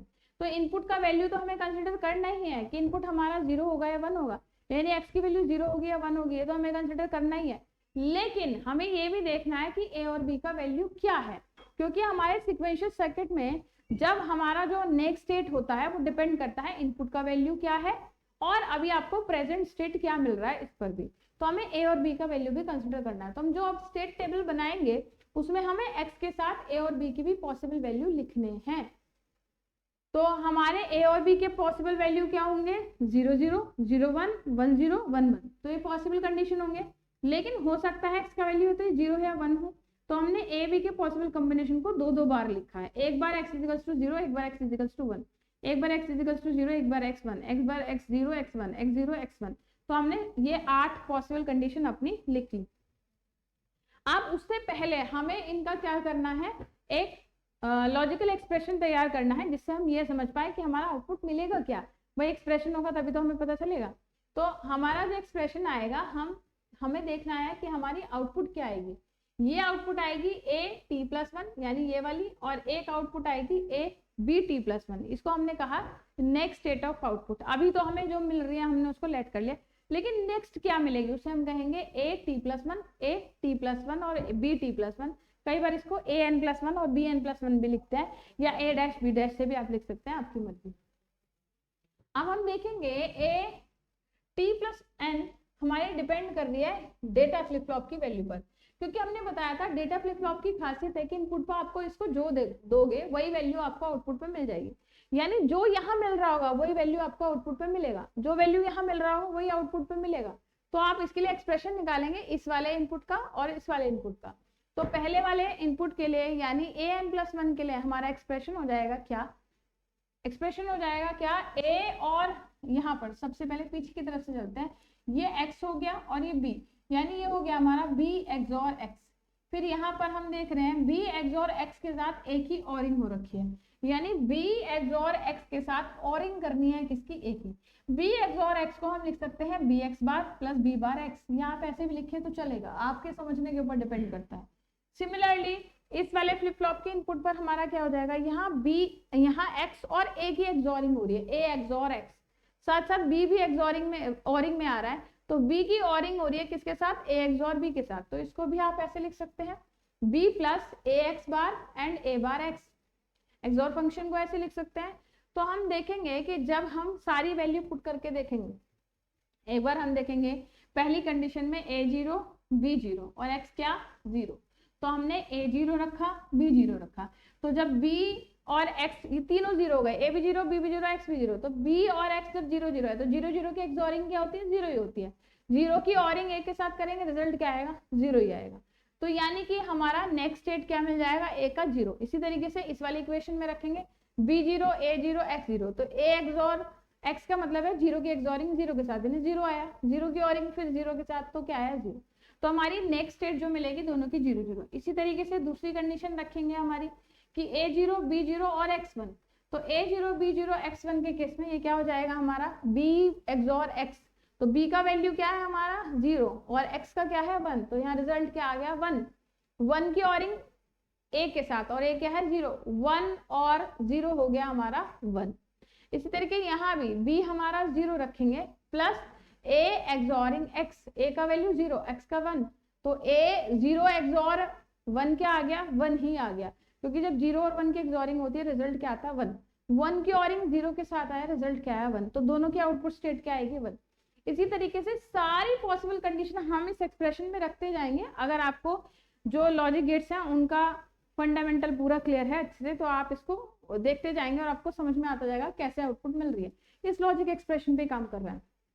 फिर अगली कंडीशन में a का वैल्यू 0 b का 1 x का 0 भरेंगे, फिर a का वैल्यू 0 b का 1 x का 1 भरेंगे। तो सारी पॉसिबल कंडीशन रखते हुए हम a t+1 और b t+1 की जो स्टेट है वो हमें क्या मिलेंगी, वो हमने टेबल में फिल कर ली।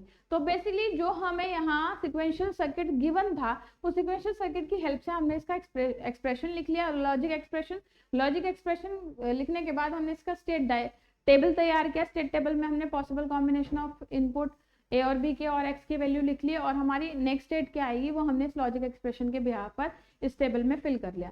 अब हमारे पास स्टेट्स भी आ गई, इनपुट आउटपुट सब मिल गया, तो अब हम इसका बनाएंगे क्या, स्टेट डायग्राम बनाएंगे। तो हमारी पॉसिबल कॉम्बिनेशन क्या हो गए 0 0 0 1 1 0 1 1, तो इन फाइनाइट स्टेट्स को हमने एनसर्कल करके लिख दिया 0 0 0 1 1 0 1 1, सारी स्टेट है। अब यहाँ पर हमें देखना है या तो x 0 है या 1 है, तो हमें देखना जब x 0 था तो क्या हो रहा था 0 0 ही मिलेगा, तो जब x 0 था तो क्या मिल रहा है 0 0 ही मिल रहा है। जब x 1 था तो क्या मिल रहा है 1 1 मिल रहा है, तो जब x 1 था तो कहाँ पहुंच गया, ट्रांजिशन 1 1 पे हो गया। दूसरी कंडीशन में 0 1 यानी इस पर आएंगे 0 1, ये वाली स्टेट आ गई 0 1 पर x 0 और x 1, जब 0 1 पे थे x 0 था तो कहाँ आया था आउटपुट हमारा 1 1, और जब हम 1 कर रहे थे तो क्या मिल रहा था 0 0। इसी तरीके से थर्ड कंडीशन है 1 0 की, तो तीसरी हमारी फाइनल स्टेट है 1 0। 1 0 के केस में x 0 या 1, जब x 0 था तो क्या मिल रहा था 1 1, और x 1 था तो क्या मिल रहा था 0 0, हमने इसको दिखा दिया। लास्ट कंडीशन है 1 1 फाइनाइट स्टेट की। 1 1 में जब x 0 था तो क्या मिल रहा था 0 0, जब x 0 था क्या मिल रहा था 0 0, ये जा रहा, और जब x 1 था तो वही 1 1 आपको मिल जाता है। तो यहाँ स्टेट डायग्राम में हमने दिखाया कि हमारे जो फाइनाइट स्टेट्स थी, पॉसिबल इनपुट थे, और इनपुट की कंडीशन के साथ साथ इनपुट हमारी क्या है 0 1 0 1 है, और हमारी जो स्टेट्स थी फाइनाइट स्टेट्स जो कि 0 0 0 1 1 0 1 1 हो सकती है, उनमें कब कब ट्रांजिशन हो रहा है। तो 0 0 से कभी तो 0 0 पे जा रही है, कभी 0 0 से 1 1 पे जा रहा है, कभी 0 1 से 1 1 पे जा रहा है, कभी 0 1 से 0 0 0 पर जा रहा है। तो स्टेट में बार बार क्या हो रहा है ट्रांजिशन। तो इस स्टेट ट्रांजिशन को हमने स्टेट डायग्राम की हेल्प से बना दिया। सेम ऐसे ही एक और क्वेश्चन जो आपसे पूछा गया, right the state table and state diagram for the sequential circuit is shown in figure. यहाँ पर एक सिंक्रोनस सीक्वेंशियल सर्किट आपको डायग्राम में दे रखा है, जिसमें आप देख रहे हैं 2 फ्लिप फ्लॉप लगे हैं, दोनों फ्लिप फ्लॉप को सिंक्रोनस क्लॉक पल्स दी गई है। दोनों फ्लिप फ्लॉप के इनपुट पर आपको और गेट एंड गेट भी दिखाई दे रहे हैं। तो सबसे पहला काम है, यहाँ पर 2 दे रखे हैं, एक हमारे आउटपुट y के लिए और एक हमारे इन के लिए। तो हमें एक्सप्रेशन सबके लिए अलग अलग लिखना है। पहला हम इस y आउटपुट के लिए लिखेंगे। y आउटपुट क्या हो जाएगा, यहाँ इनपुट a और b है, तो यहाँ पे आ जाएगा a डॉट b, ये x बार, तो इस पे आउटपुट एक्सप्रेशन हो जाएगा a dot b plus x bar. तो यहाँ y का एक्सप्रेशन आ गया y is equal to a dot b plus x bar.